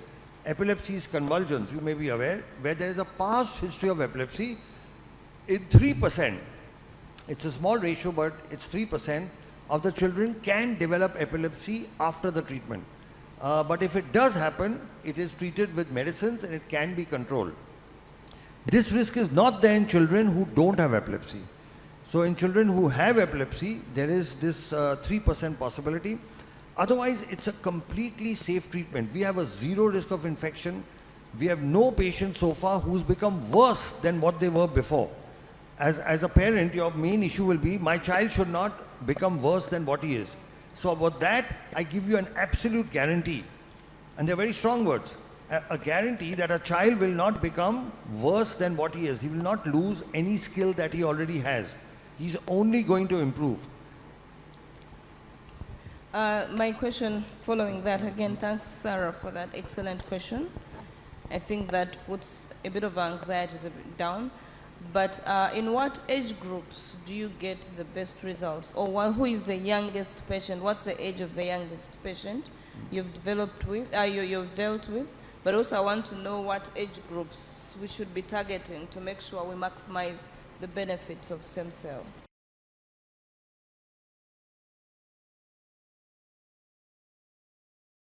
That's a very, very good question. So what our research finds is that when we treat children below 5, they have the best possible results. Now here there's something very interesting. We have a doctor from Kenya, from Nairobi. He's a pediatrician, and what he does is the moment the patients are diagnosed at 2 years, okay, he sends all the patients to us for treatment at 2 years. and we will be able to reverse the autism in all of them because they've come to us very early. What our own research shows is that the earlier you treat, the better it is. Now the thing about autism is you don't make a diagnosis till about 1.5, 2 years. So our youngest child is 18 months. We have several children we've treated at 2 years, 2.5, 3 years. We've also got children older we've treated, between 5, 10. The oldest I've treated is a 38-year-old boy.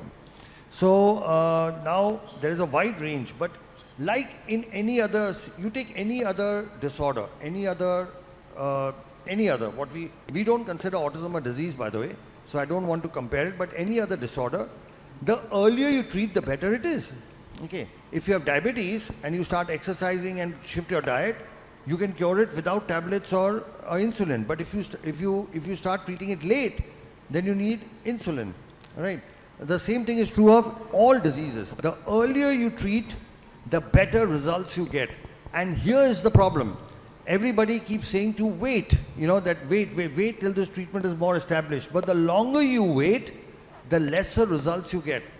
And the results of this doctor, this wonderful gentleman doctor from Nairobi, has clearly shown, and he's actually analyzed the data. You send children at 2 years, and you can almost completely reverse the autism. Thank you. Let me ask, you're talking about a doctor from Nairobi who sends patients as young as they are 2 years old. Why is it that we go to some clinics or some therapy institutions and we find that stem cell is not recommended?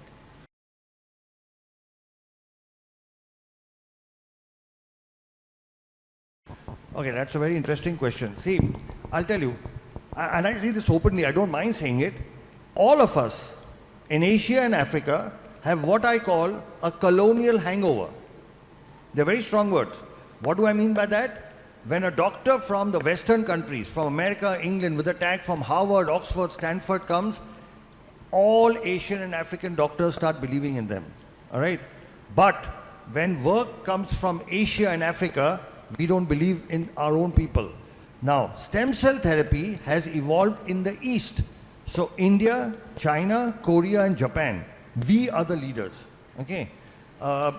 Japan and China Japan has almost 900 stem cell clinics. China has over 1,000. So these are, I'll repeat again, India, China, Korea, Japan. The Western, in this particular thing, so the world's first scientific paper on cell therapy in autism was published by us from India.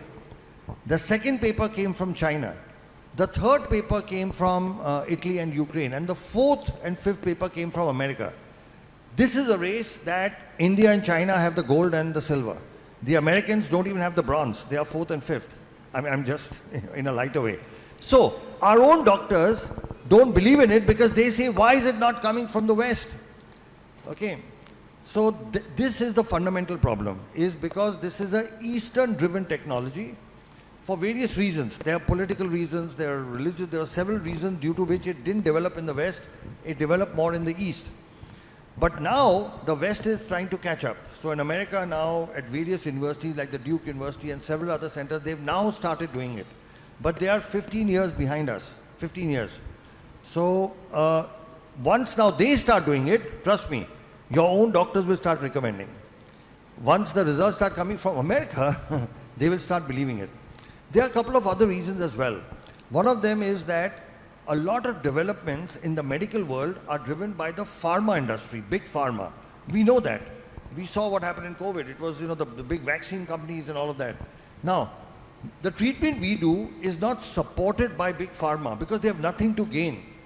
In fact, they believe they have everything to lose. So the CEO of one of the biggest multinational companies told me, Dr. Sharma, you are an existential threat to us. I said, why are you saying that? He said, if you make everybody okay, who will take our medicines? Do you understand? Right now, children with autism have to take a lifetime of drugs. A lifetime of drugs for hyperactivity, for so many issues. When we treat them, they stop taking the drugs. So do you think the pharma industry is going to back us? They will not. Like the words he used, it's an existential threat. All right. So I'm not saying they're actively opposing it, and sometimes they do actively oppose it. They do a lot of things, but it doesn't have the support. So in various medical conferences and things, if the pharma companies are backing it, they won't even permit lectures on stem cell therapy. So these are a couple of the reasons. One, it's East driven, and second, it doesn't have backing from Big Pharma. Did that make sense? Thank you so much. And again, following that, the Big Pharma, I've heard that the US Food and Drug Authority has not yet approved stem cell therapy. Oh. Is that so? And what have you That's done very about interesting. it?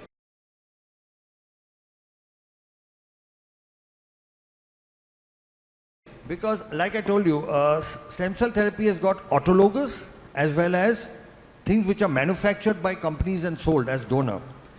In August of 2022, a district court in the United States passed a beautiful judgment which actually said that when you take from the patient and put it back in the patient, you do not require FDA approval because FDA is Food and Drug Administration, and when you take from a patient, put it in a patient, it's not a food, it's not a drug. It's a procedure. So a federal court in the United States told the FDA that you have no jurisdiction over procedures. So now the whole question, it's not US FDA approved, is an irrelevant question. I'll give you another example. It's like the difference between you take an orange and make homemade orange juice, or you make canned juice, Tropicana or whatever you get here. Okay. Now to sell Tropicana, you need permission, right? You can't go through without. But to make homemade orange juice, you don't need permission. Right? Do you need permission to make homemade orange juice?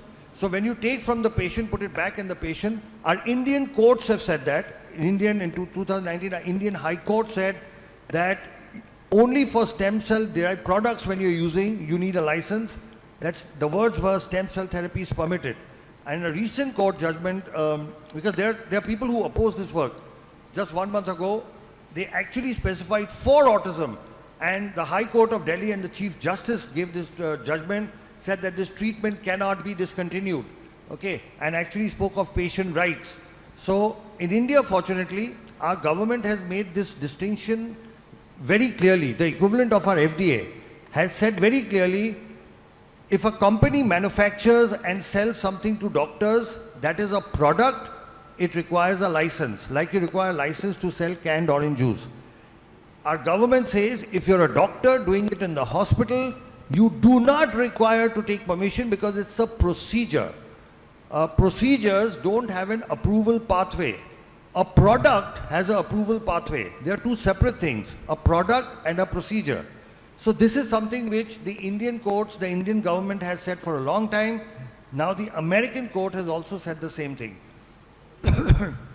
It is here that national leadership makes a big role. For example, our Honorable Prime Minister, Sri Narendra Modi ji, he is a big supporter of stem cell therapy.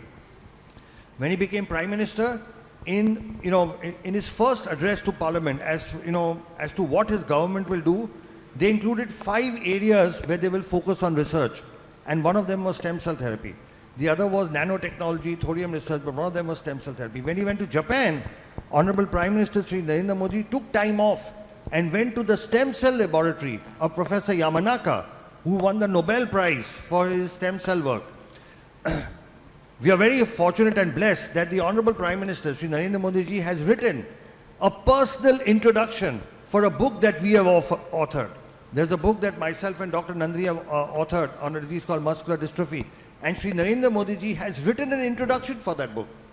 So what happens is, when you have the national leadership on top supporting something, it gives courage to the doctors to go ahead and practice it. The Honorable Health Minister Mullen was asking what needs to be done. Before the equipment, okay, before the infrastructure, the government has to make policies and rules, and we'll share with you some of which are there from our country, so that other doctors have become comfortable in doing this.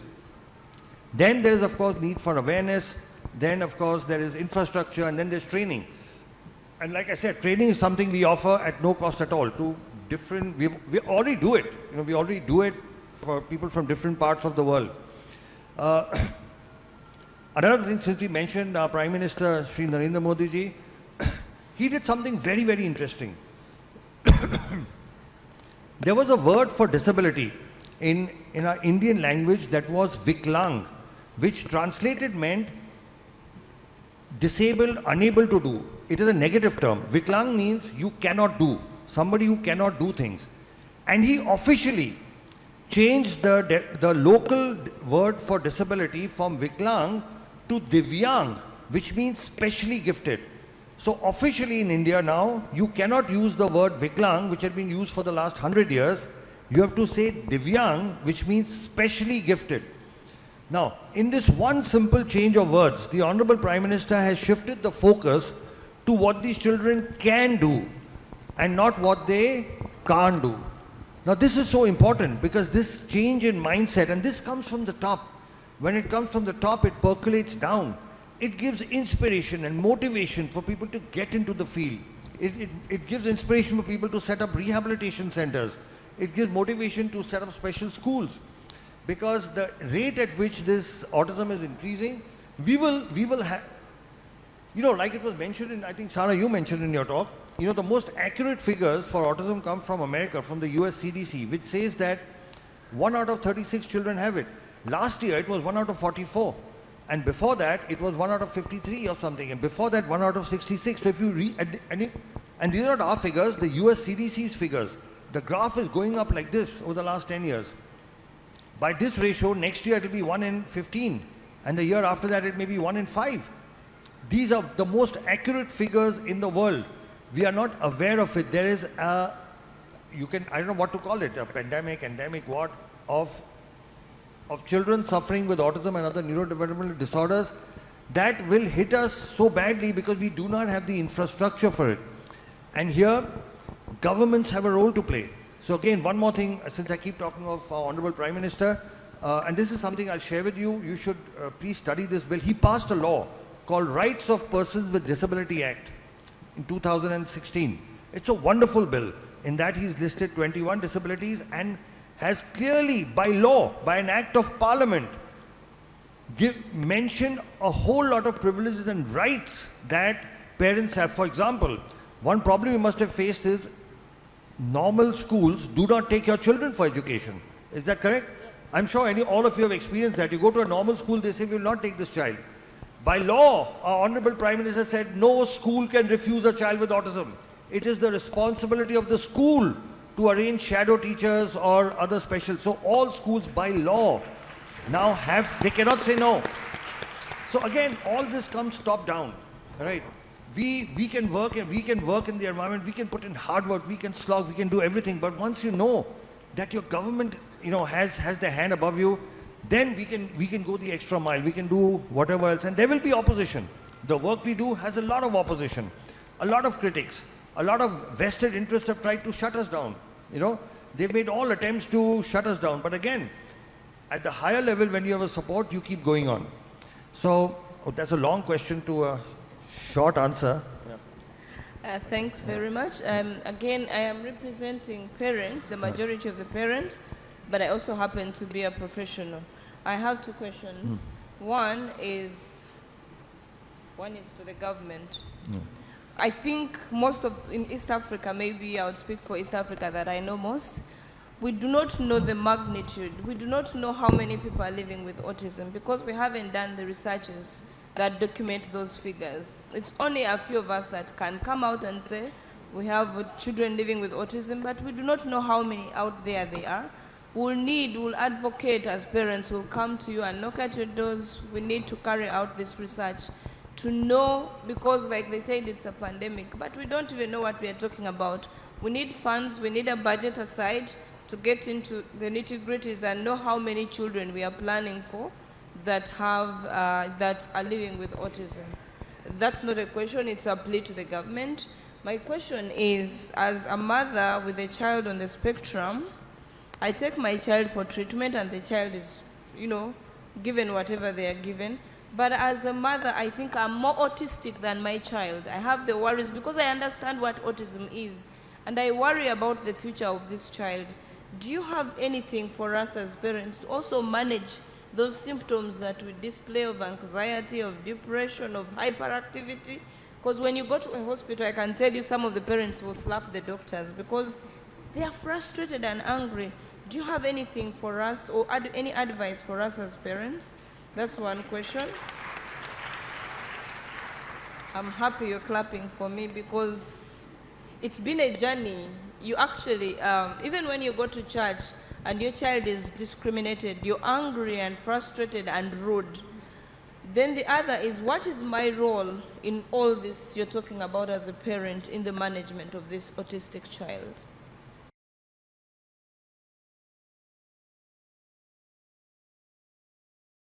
Okay, I think that's the single most important question you've asked, because you are asking what is the power within parents? What can you do at home?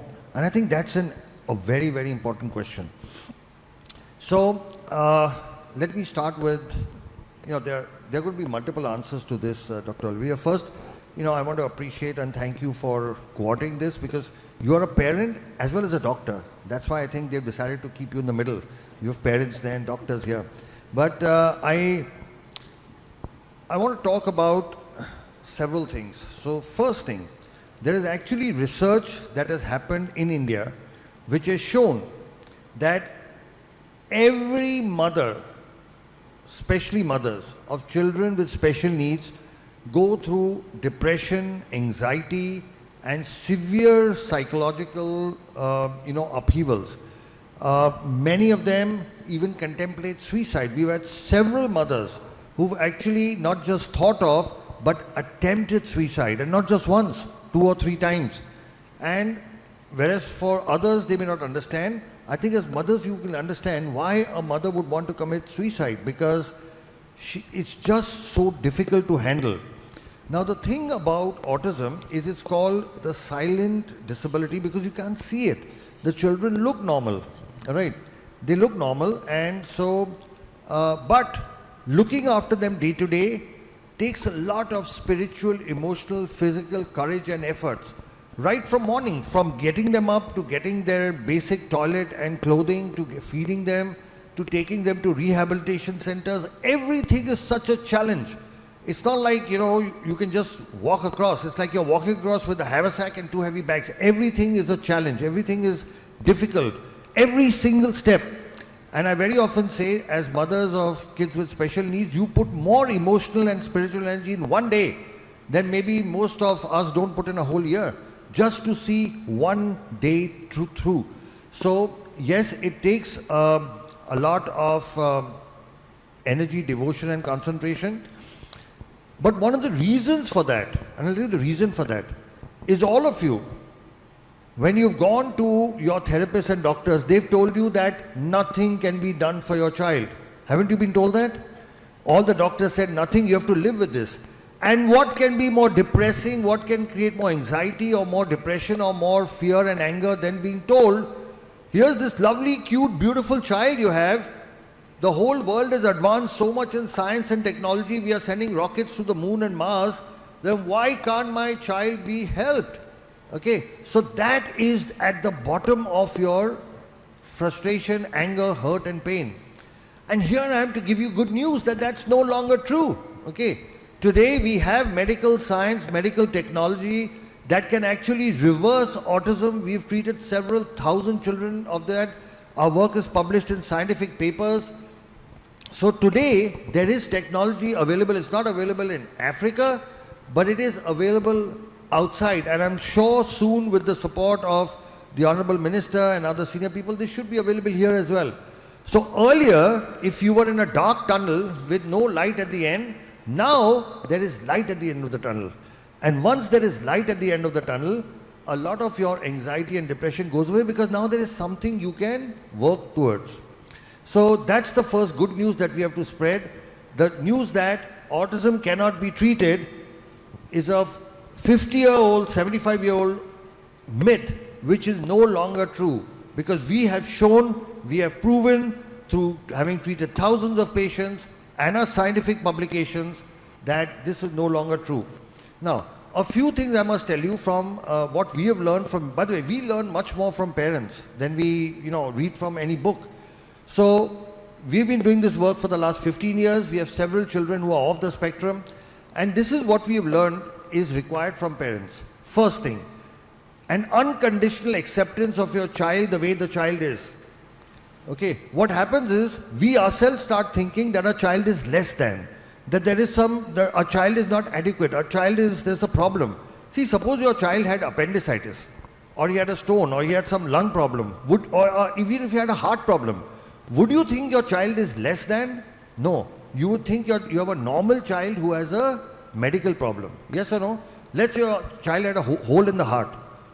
You don't think there is a problem with your child. You have a normal child who has a hole in the heart. Okay, you fix it. But when a child has autism or a child has cerebral palsy, we think there's a problem in the child. No, so that's the first thing you have to change. Our children are different. They are not less than. I'm repeating it in reverse. Our children are not less than. They are different. Just like somebody can be tall and somebody can be short, somebody can be fair and somebody can be dark, somebody can have black eyes and somebody can have blue eyes. Some people have brains like us and some people have brains like our kids with autism. That is the only problem, and that is something which can be fixed. So the first thing we have learned is we have to accept our children the way they are. In no way be embarrassed or ashamed or look at them as less than. Be proud of what our children are accomplishing despite their limitations. Step one. Step two, what we have learned is the importance of family. Nobody talks about that. All right? What we have found is when the family works together as a solid unit, the children tend to do much better. Very often what we find is the entire burden comes onto the mothers. And here I'd like to address the fathers in the audience, if there are any fathers, that the father has a very important role to play. See, majority of kids with autism are boys. There's a 4:1 ratio. And as I'll address all the fathers. When we were small, who did we look up to? We looked up to our fathers for behavior, right? The mother was for love, affection, food and all that. We always looked up to our fathers. Kids with special needs also look up to their fathers. But unfortunately, fathers have to make a living, they have to work, they are outside and they are not able to spend enough time. What we have found is that when fathers spend time with autism boys, the kids recover much more and much faster. We've actually found that what it takes an autism father 1 hour to teach, it takes the mother 4 hours to teach the same thing. Not because the mother is not a good teacher, because the children learn faster from their father. So we have found that family is the single most important thing, and that kids whose families are supportive, when they work as a team, who wins a cricket match or a football match or a hockey match? The better team. And the family is also a team. And when the family works in sync, with the mother doing some things, the father doing some things, the other brothers and sisters doing others, grandparents have a very important role to play. In fact, we find that children who live with their grandparents tend to do a little better, because grandparents have also a big influence. Honorable former Prime Minister, grandparents have a very important, we've actually found this, that kids who stay in joint families with their grandparents tend to do overall better, because a grandfather's love and a grandmother's love and the teaching is different from, I'm not saying it's better or worse, it's just different. So family as a unit is extremely important, So I spoke of unconditional acceptance, then I spoke of family working as a unit with fathers needing to give time. We do everything else. You supply your child with all the money and all the facilities, and you pay for everything. But what your child needs is your time. If you can just keep 2 or 3 hours aside every day for your child will do very, very well. Then what we have found is, from a medical point of view, if you take a combination of our cell therapy, hyperbaric oxygen, and rehabilitation, we find that this helps in getting the children to a normal life much faster. Now, what is the role of all of this? The brain is like a computer. A computer's got hardware and a computer's got software. Cell therapy fixes the hardware only. Software comes from rehabilitation and software comes from the family, because that is what trains the brain. So a combination of cell therapy and oxygen therapy, which fixes the hardware, of rehabilitation and a good environment at home that fixes the software, and our children will be able to recover. So this is the next thing, the medical treatment. Then, apart from this, there is something very special we found. We found that almost all these children have some special ability or the other. Okay, but it was not seen till you did cell therapy, because now the brain was partially damaged, and so you could not see what is special. What we have found is once we repair the damage in the brain with our cell therapy, now you can start seeing the special abilities. And we have kids we have kids who are brilliant in numbers. There are kids who are, running at the age of 11, running chemical factories. We've got, if I tell you some of the things, you'll not even believe them. We have a child who can actually read your mind after.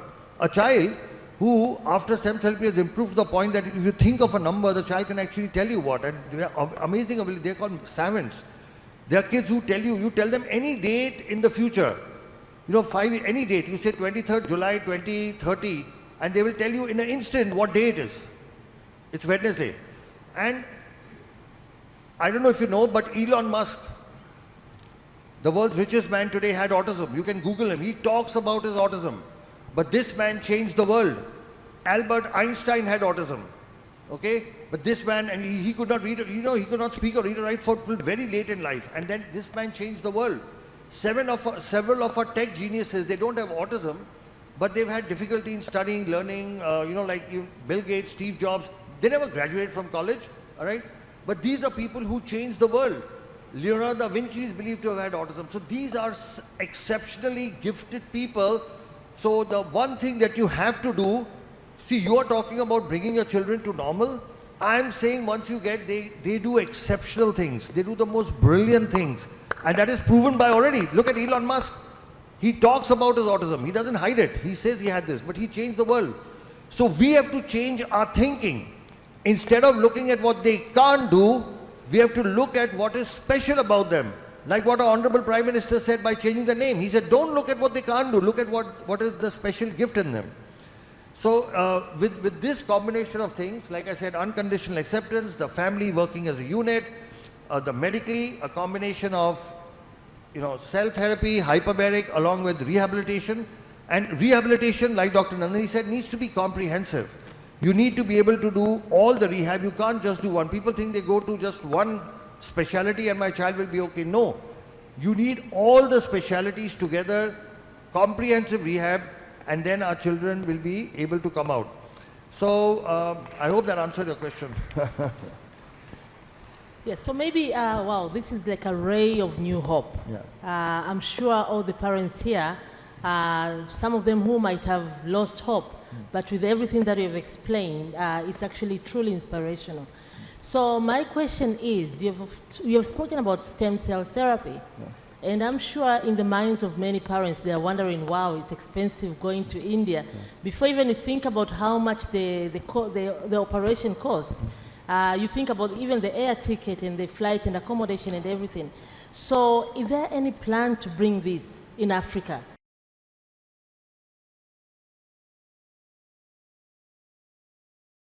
Yes, so we are very clear. We want to have a facility set up in Africa, and we are actually keen on, so we have actually shortlisted between Tanzania and Kenya only because they are English-speaking, direct connection to India.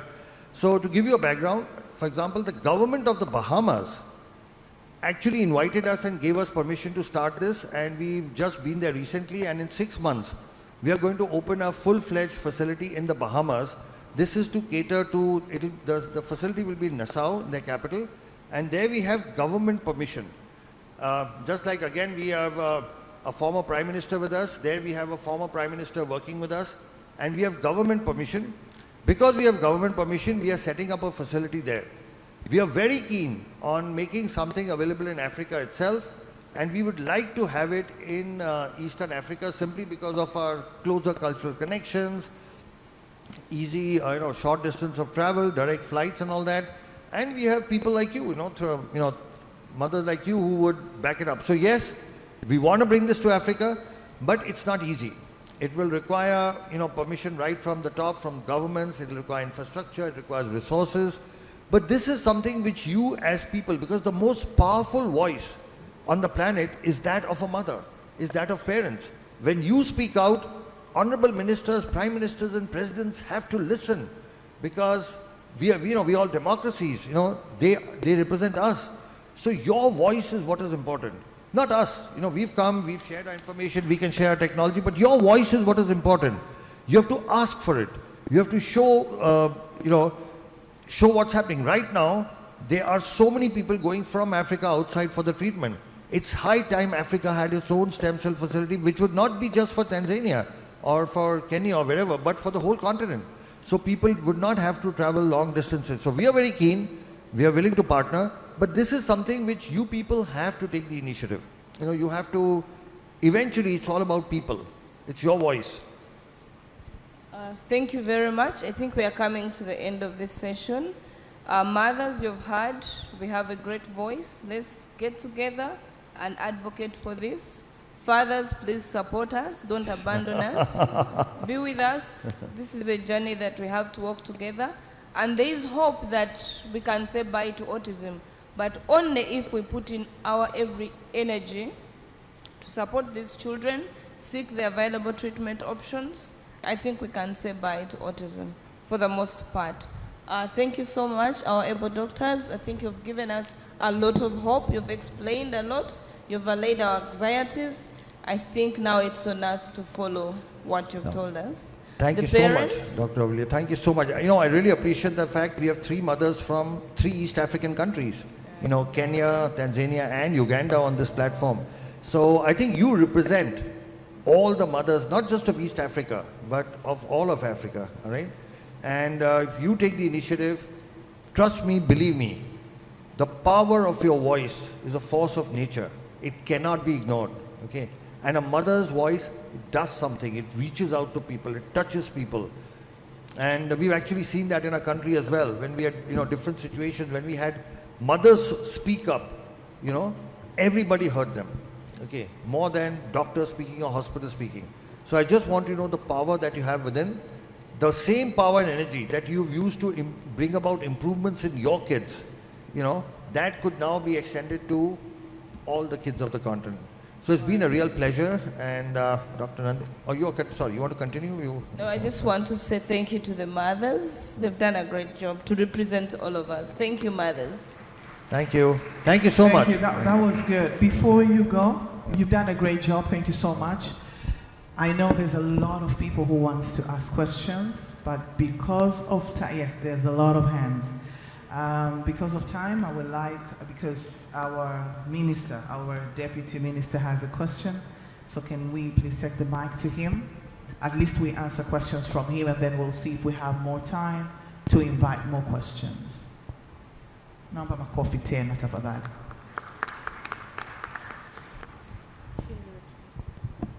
Karibu sana mheshimiwa.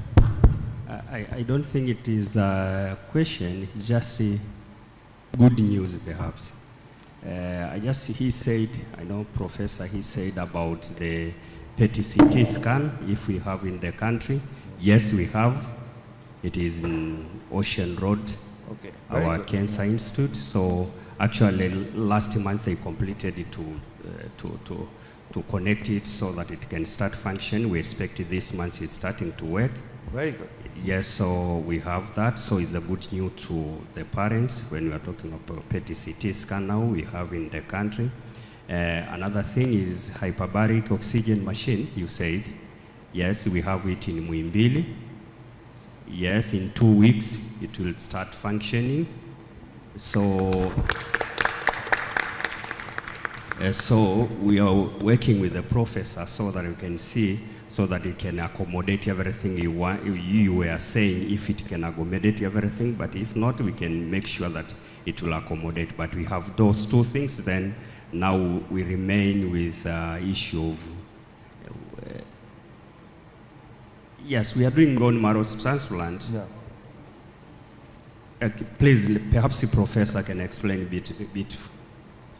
Thank you, Honorable. So just to add, to increase the insight, we are also doing a bone marrow transplantation. Okay, very good. In one center, we are doing autologous bone marrow transplantation. Okay. In another center, we are doing allogenic bone marrow transplantation for children with sickle cell.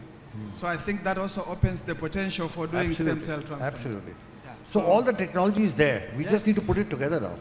You know?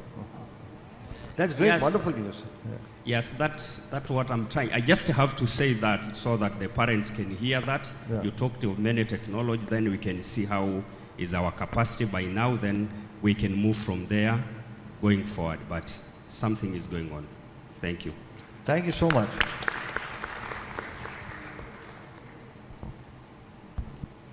Okay, thank you so much, our dear Deputy Minister of Health, for the additions. And I would like to also, with due respect, call you, Honorable Deputy Minister, to come on stage and give these beautiful people something that we've prepared for them. So please, if you don't mind, kindly come on stage. The panel discussion was great. Thank you so much.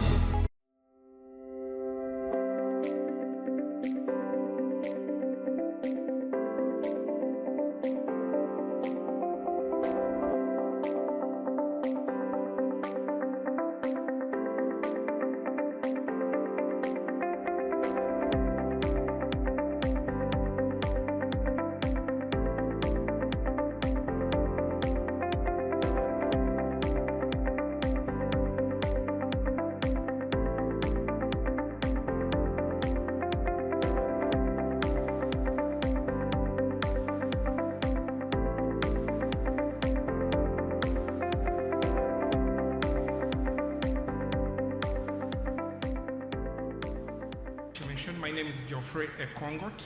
I'm the chairman of Autism Society Uganda.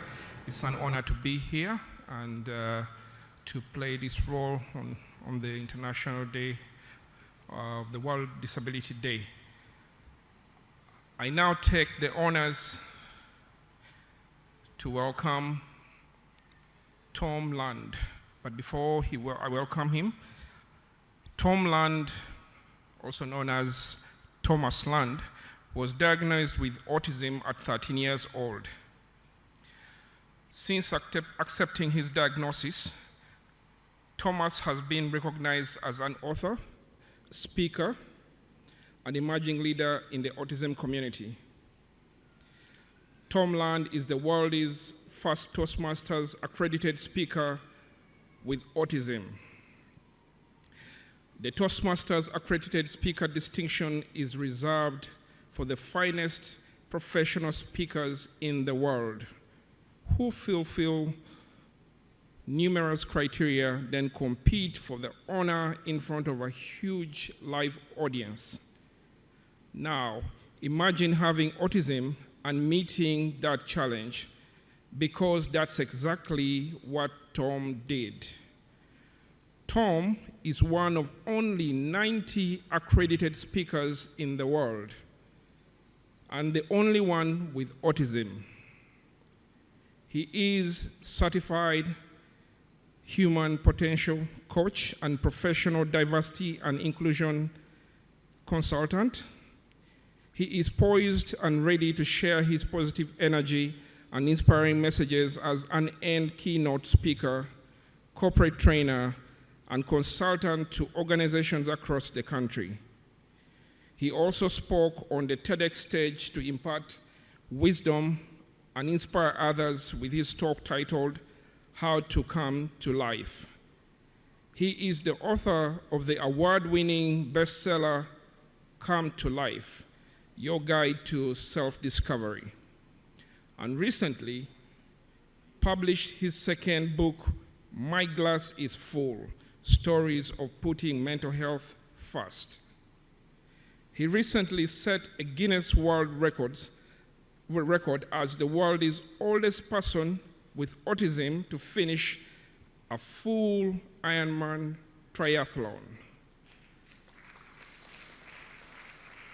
I once again welcome Tom Land to present his topic, Come to Life, Preparing for the Transition and Your Future.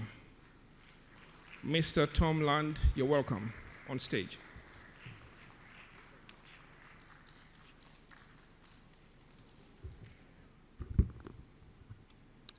Hello, everyone. Thank you so much for having me today. It's an incredible honor to be in your presence at this conference, and it's actually something I wanted to share.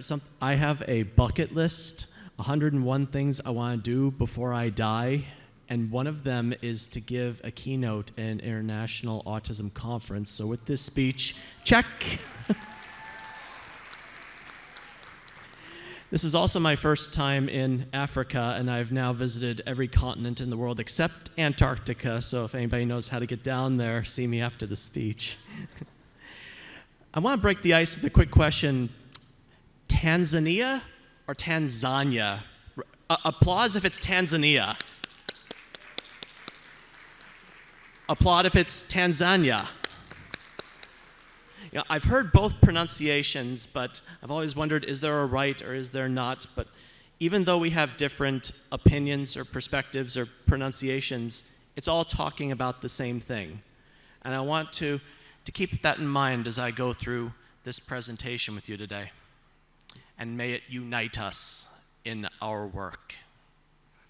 Next slide, please. So you heard a little bit about my accomplishments, and interestingly enough, when I was younger, I didn't talk for about 6 months. But by the time I started talking again, I could read, I could write, I could spell. I was like a sponge full of water, just ready to be run out. And I was ready to get a whole lot done with my life. And I've gone through a number of trials and tribulations and triumphs. But each of these accomplishments that I have has a deeper, bigger meaning to them. And I'll be sharing what those are about. And you may notice at the bottom there that you heard about my Ironman record. 6 weeks ago, I broke my own record. I did another full Ironman, so I'm a year older, and I'll be put in the Guinness Book of World Records again.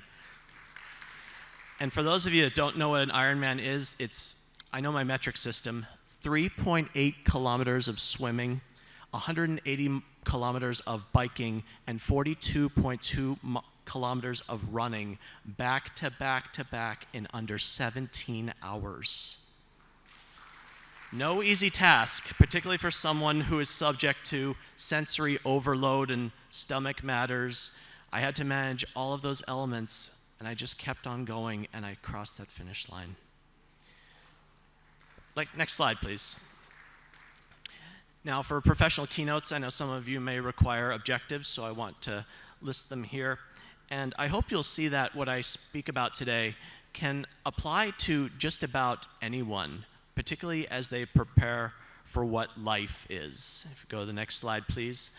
I have a meaning of life that I'd like to share with you today, because there have been several individuals with meanings of life, Monty Python, if you follow that particular comedy series, religious leaders, philosophers. But I find that life is not really a word, but an acronym. One of my many talents is to take words and form them into an acronym, a better way to categorize and memorize information. So I'm sharing my meaning of life with you today. And think of these categories as they pertain to your young person or young people on the autism spectrum or what have you. We have love and relationships, starting with the love for yourself and your relationships with others.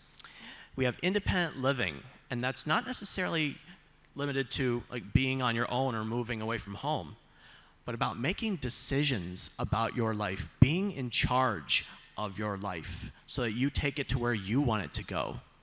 Then there's the F, which stands for further education, not limited to college or a university or a degree or diploma, but keeping an open mind, having awareness of what trends are going on in the world, and also being mindful to what other people have to say.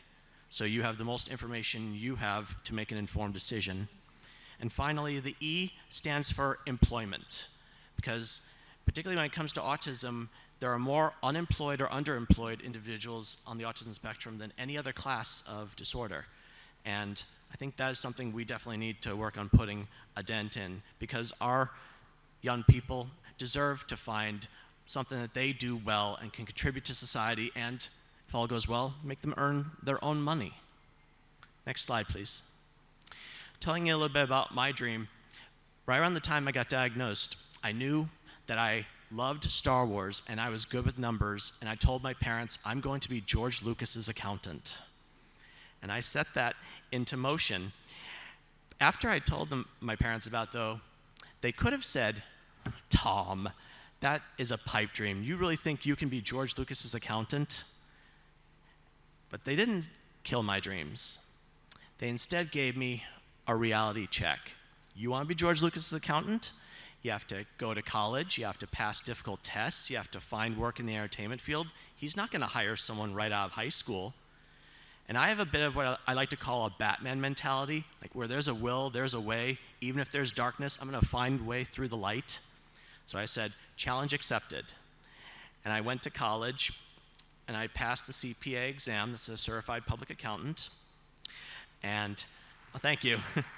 For those of you that have heard of it, it's probably one of the most difficult tests there is. And I worked for Disney straight out of college doing property taxes. And after I left Disney, Disney would go on to acquire Lucasfilm, George Lucas's company. So the way I see it, retroactively and indirectly, I was George Lucas's accountant and felt like I'd accomplished my goal. And I had several years as an accountant, worked in a Big Four accounting firm internship, had some temp jobs, but I finally got something I was striving for, and you might want to write this down for your young people. Please write down permanent, full-time employment with benefits. Permanent, full-time employment with benefits. And if possible, gainful employment so they can make enough money and save for a rainy day. That was something I was striving for my entire career, and I finally got to that level working as a CPA in the corporate environment in the private sector. But if you go to the next slide, and I think you may have already seen it, the one with the laptop, it cost my physical, mental, and emotional health to get to that financial level. I dreaded going to a desk, sitting there all day, crunching numbers that would not matter in a few years. At the same time, I also saw and heard stories from my peers crashing and burning in life because they did not know themselves. They did not love themselves, and they were not being themselves. So 8 years ago, I decided to leave my accounting career behind completely, put in my 2 weeks notice at work, and now I give speeches, I tell stories, I do coaching, I do consulting. So I want to reach people on a personal level. And yes, let's go to the Toastmasters slide next.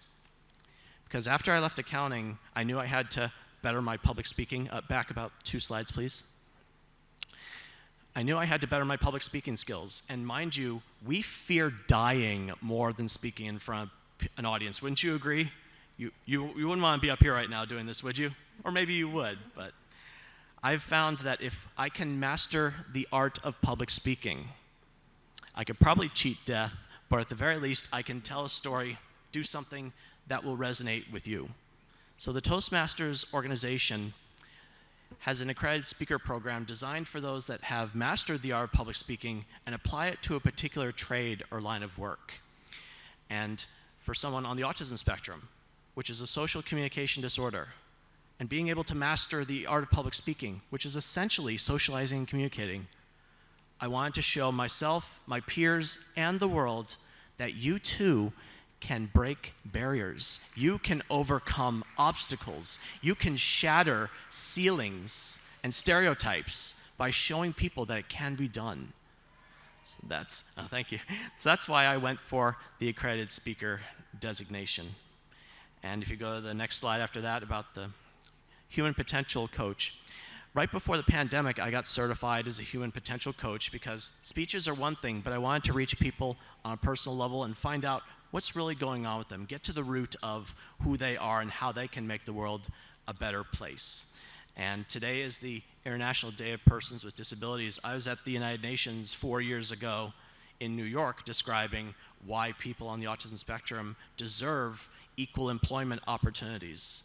And the United Nations has sustainable development goals that they want to fulfill by the year 2030. And if any of you happen to see my lapel pin here, I have a pin with those sustainable development goals illustrated. And if you go to the next slide, I have a long-standing partnership with the Los Angeles Police Department Mental Evaluation Unit because law enforcement, police officers, people that protect our community, our young people are likely going to have an encounter with them. They may not have had one yet, but there's a very good chance that they will.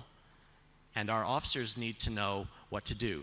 So I share my stories and give them pointers on how they can best serve our population, But there's another thing that was overlooked that my mother and I put into play. Next slide, please. And that is to teach our young people what they need to know when it comes to interacting with the police. Because, ladies and gentlemen, just training the police is not enough anymore. Our young people need to know how to interact with the police. And this could mean the difference. The knowledge that they get from this movie, Be Safe, which my mother created based on stories from my own experience. Granted, I've never been arrested or imprisoned, and I'd like to keep it that way. But I've heard stories, and my mother was a consultant for families who unfortunately had a young person who wound up on the wrong side of the law. So I urge you to use Be Safe or similar tools that might be at your disposal to show young people how to interact with the police. That could mean the difference between freedom and imprisonment, or even life and death. Next slide, please. So looking at those life outcomes, the LIFE I brought up earlier, raise your hand if you think our population's having good outcomes based on current circumstances. I'm not seeing many hands out there at all. And that's kind of the point, because if you go to the next slide here, particularly when it comes to becoming an adult or accepting a high school diploma, those seem to be, at least in the United States where I come from, the things that make the services amongst our young people just disappear. They fall off that cliff. They were getting services in school, but once they become a legal adult or get that high school diploma, it's like, you're on your own, goodbye, good luck. And that's not right. Because if anything, autism does not disappear when you turn 18 or get a high school diploma. If anything, adults need more services than most.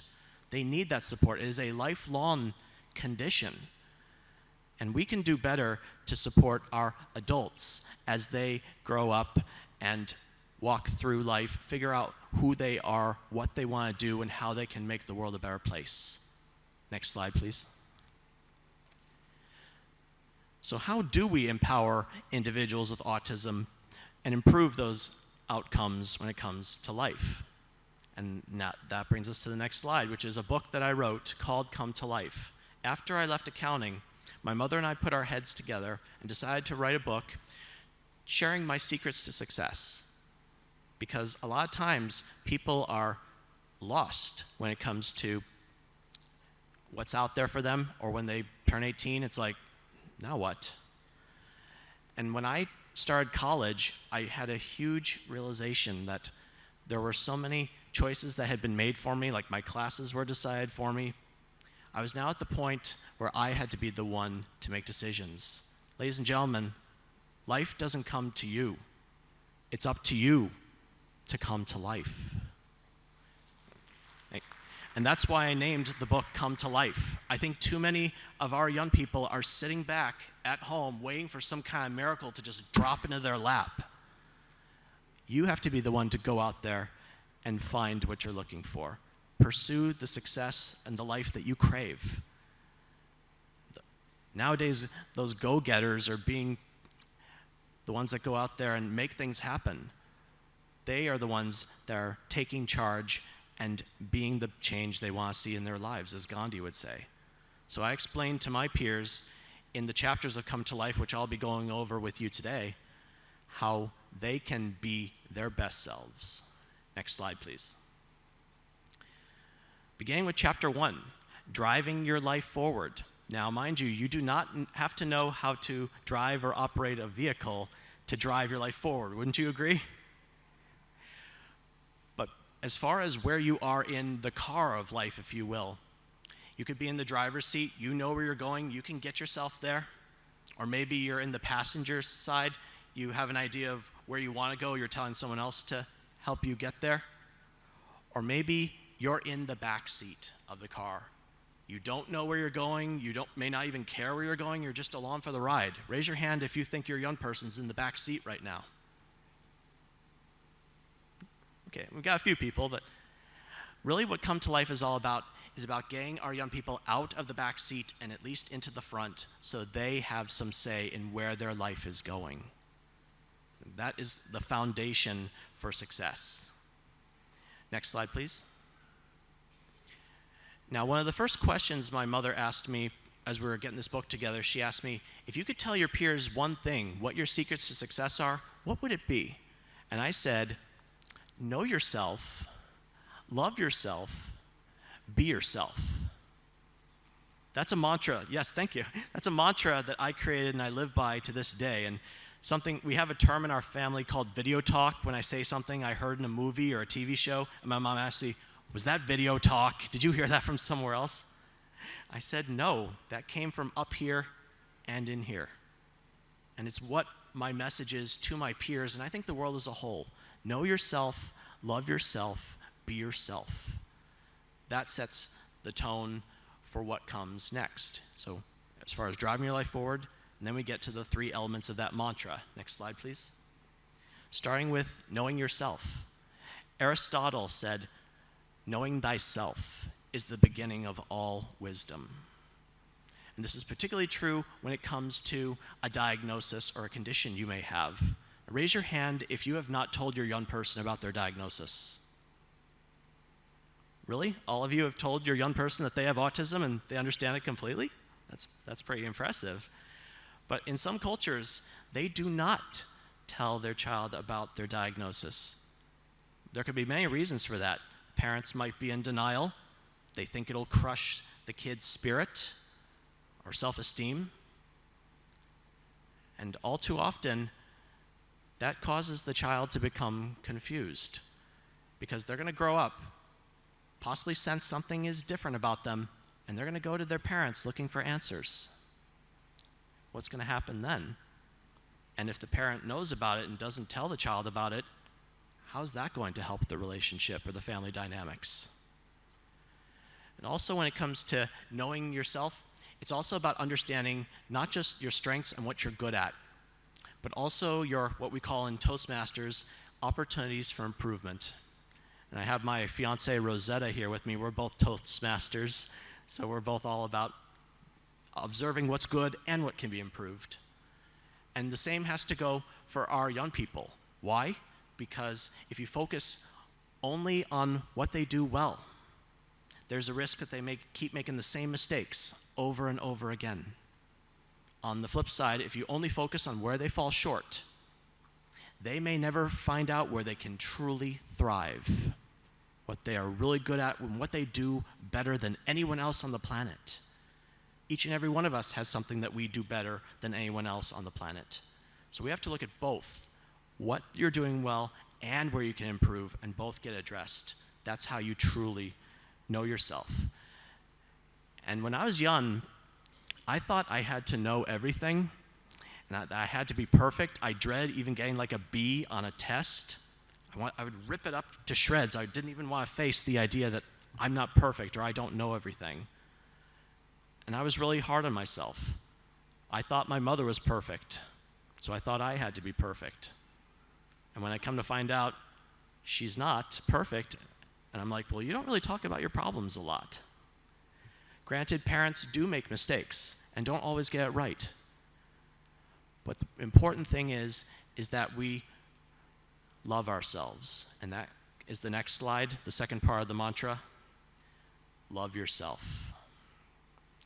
It was RuPaul who said, if you can't love yourself, how can you love someone else? Can I get an amen on that? Yeah, that's more like it. When it comes to your diagnosis, being in denial about it or wishing that things were different, that's just time and energy wasted. And my parents did something for me that really set a tone and made a huge difference in my life. They let me know that they would love me no matter what. I didn't have to change. Yes, thank you.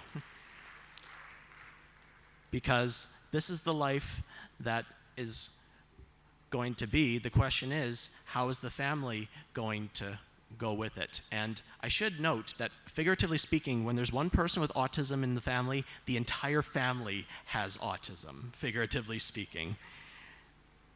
So on that note, are you all going to be on a unified front around your young person or people?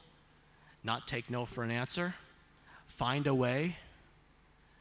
I think that is needed more and more in this world. And I'm very grateful to have had a supportive and loving family that saw the potential in me, wouldn't stop fighting for me, because it helped me see that I'm worth fighting for, and I'm going to start fighting for myself.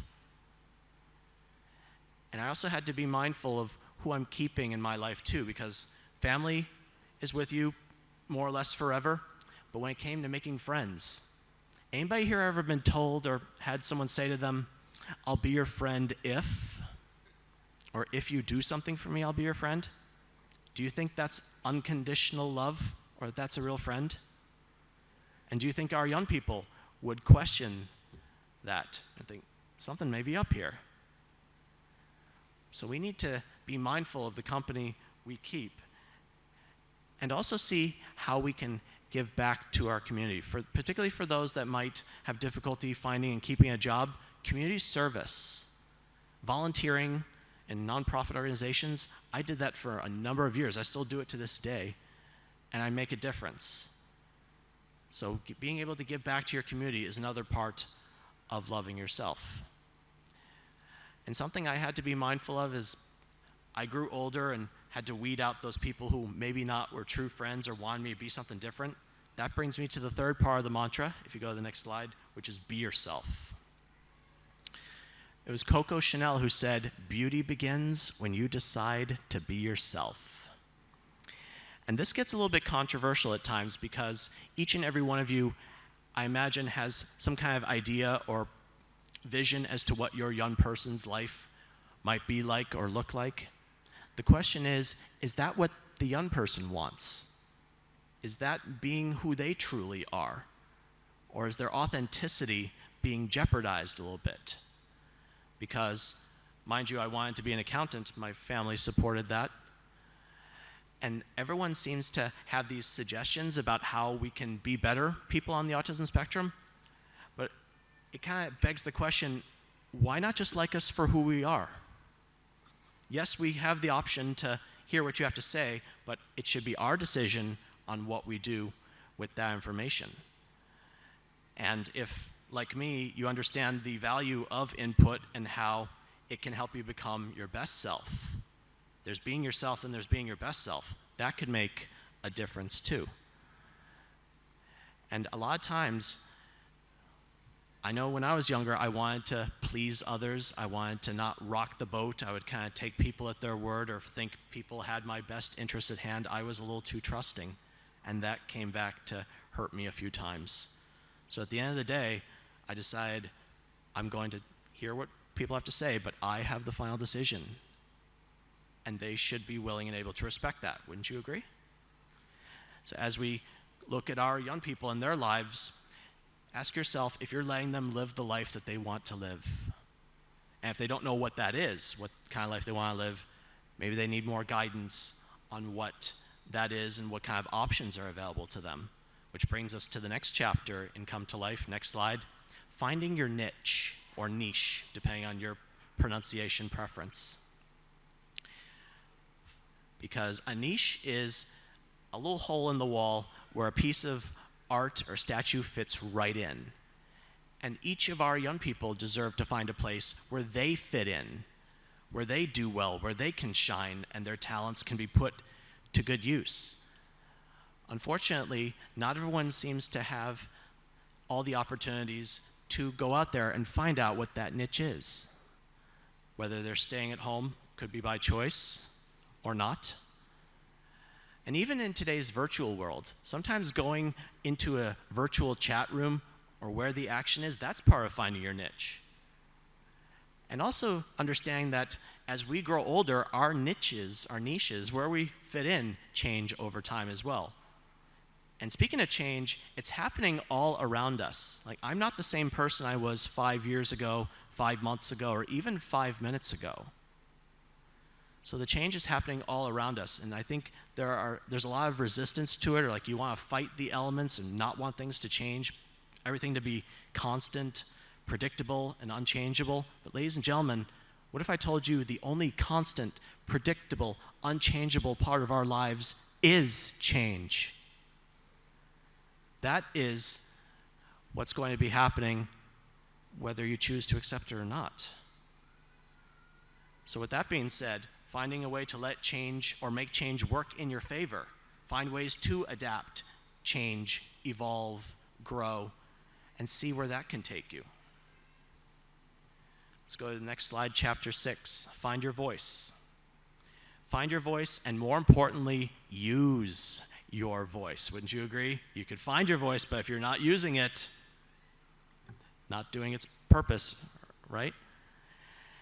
As I mentioned earlier, accepting that you must be the change you want to see in your life. Now, by a show of hands, in meetings such as IEPs that you may have with your young person, raise your hand if your young person is not present at these meetings about their future. Okay, so a few of you may not have your young person present at meetings about their future. Well, getting back to that car example, not having them present at the meeting, that's like them not even being in the car at all. Wouldn't you agree? It's like taking them, getting them out of the seat that they're in, leaving them on the side of the road, and you driving off without them. And they may or may not have the tools to call an Uber or follow you or catch up or call for help. It's like leaving them in the dust. And parents, you are your child's voice now. Who's going to be your child's voice after you die? A family member? An elected representative? How about the young person themselves? And I want to really make sure that even those who may not or have difficulty speaking, they can still find a way to communicate. Just because someone isn't speaking doesn't mean they don't have something to say. Do you agree? Let's go to the next slide. Now, when it comes to speaking and reading, my mother wrote a book about reading comprehension called Drawing a Blank. This is available on Amazon, and I want to encourage you to have a look at it as far as in connection with further education. How people on the autism spectrum, while they can read the pages or the words on a page, they may not always know what the words mean or understand how it applies to life in general, or maybe a lesson to be taught. So that's something to be mindful about as you look at your children, your young people, looking to read, and more importantly, understanding what they read. Because that is a large part of being a productive member of society and understanding how they can better themselves as a whole. Let's go to the next slide. I'm starting to wrap up a little bit here. But the overall conclusion of Come to Life is I believe each and every one of us can be the hero in our own lives, particularly our young people. They have struggles, they have failures, but there are also successes and triumphs. And isn't that part of what being a hero is about? You fall down, but you find a way to pick yourself back up and keep moving forward. I know I had to do that when I was doing the Ironman triathlon. If you go to the next slide. I actually failed finishing an Ironman twice before I finally did cross the finish line for the first time. And I heard the other day that we need to walk the walk more, but I swam the swim, I biked the bike, I ran the run. And I actually want to pose a little bit of a challenge out there.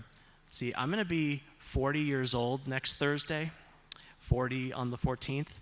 So if there's someone, it could be in this room, maybe listening live now, or someone who hasn't shown themselves yet, I want to see if there's someone over 40 years old on the autism spectrum that can finish an Ironman and beat my record. So that's my little challenge I want to put out there into the universe. And I'm happy to give you some pointers of what you're in for.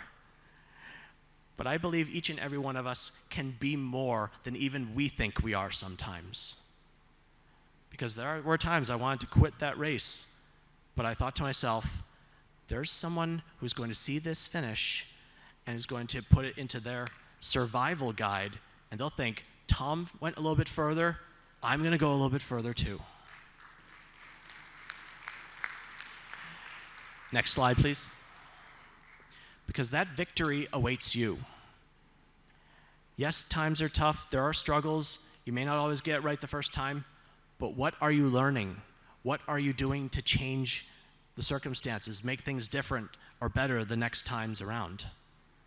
Each and every one of us can do better when we commit ourselves to that perseverance and the change we want to see. And if you go to the next slide, I encourage you all to see how Come to Life, it's available on Amazon, can help you come to life physically. Go to where the action is, whether it's in person or online. Come to life mentally. Be able to pick yourself up and keep moving forward, even if you fall multiple times. Come to life emotionally.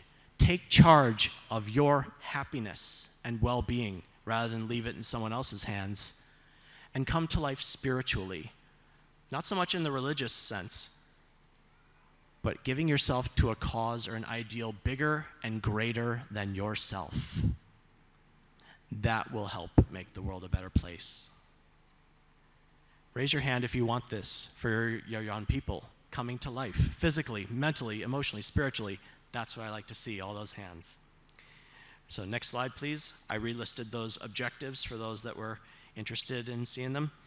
And next slide, revisiting my life definition. I saw in a breakout presentation yesterday, it said, we must not prepare the road for our children, we must prepare our children for the road.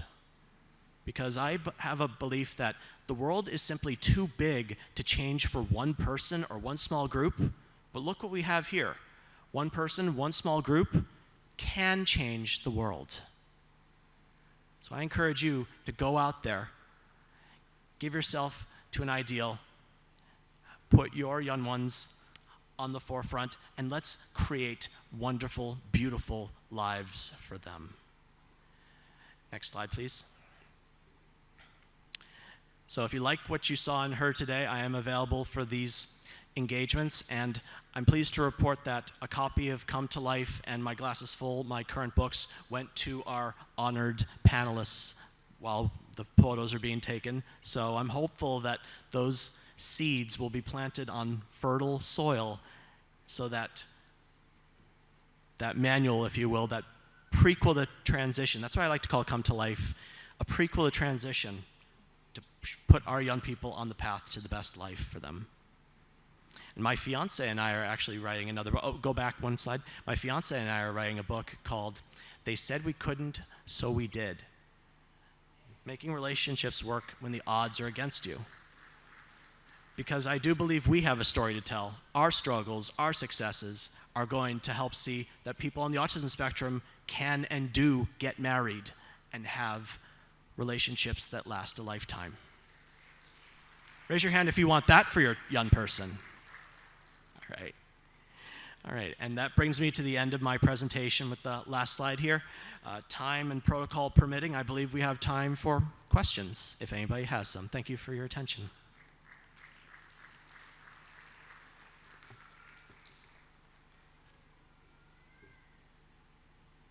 No, I answered everything. You guys are good? I'm getting the signal not right now, and I'm kind of hungry. How about all you? I think it's going to be time for lunch. Thank you all so much. You've been a wonderful audience.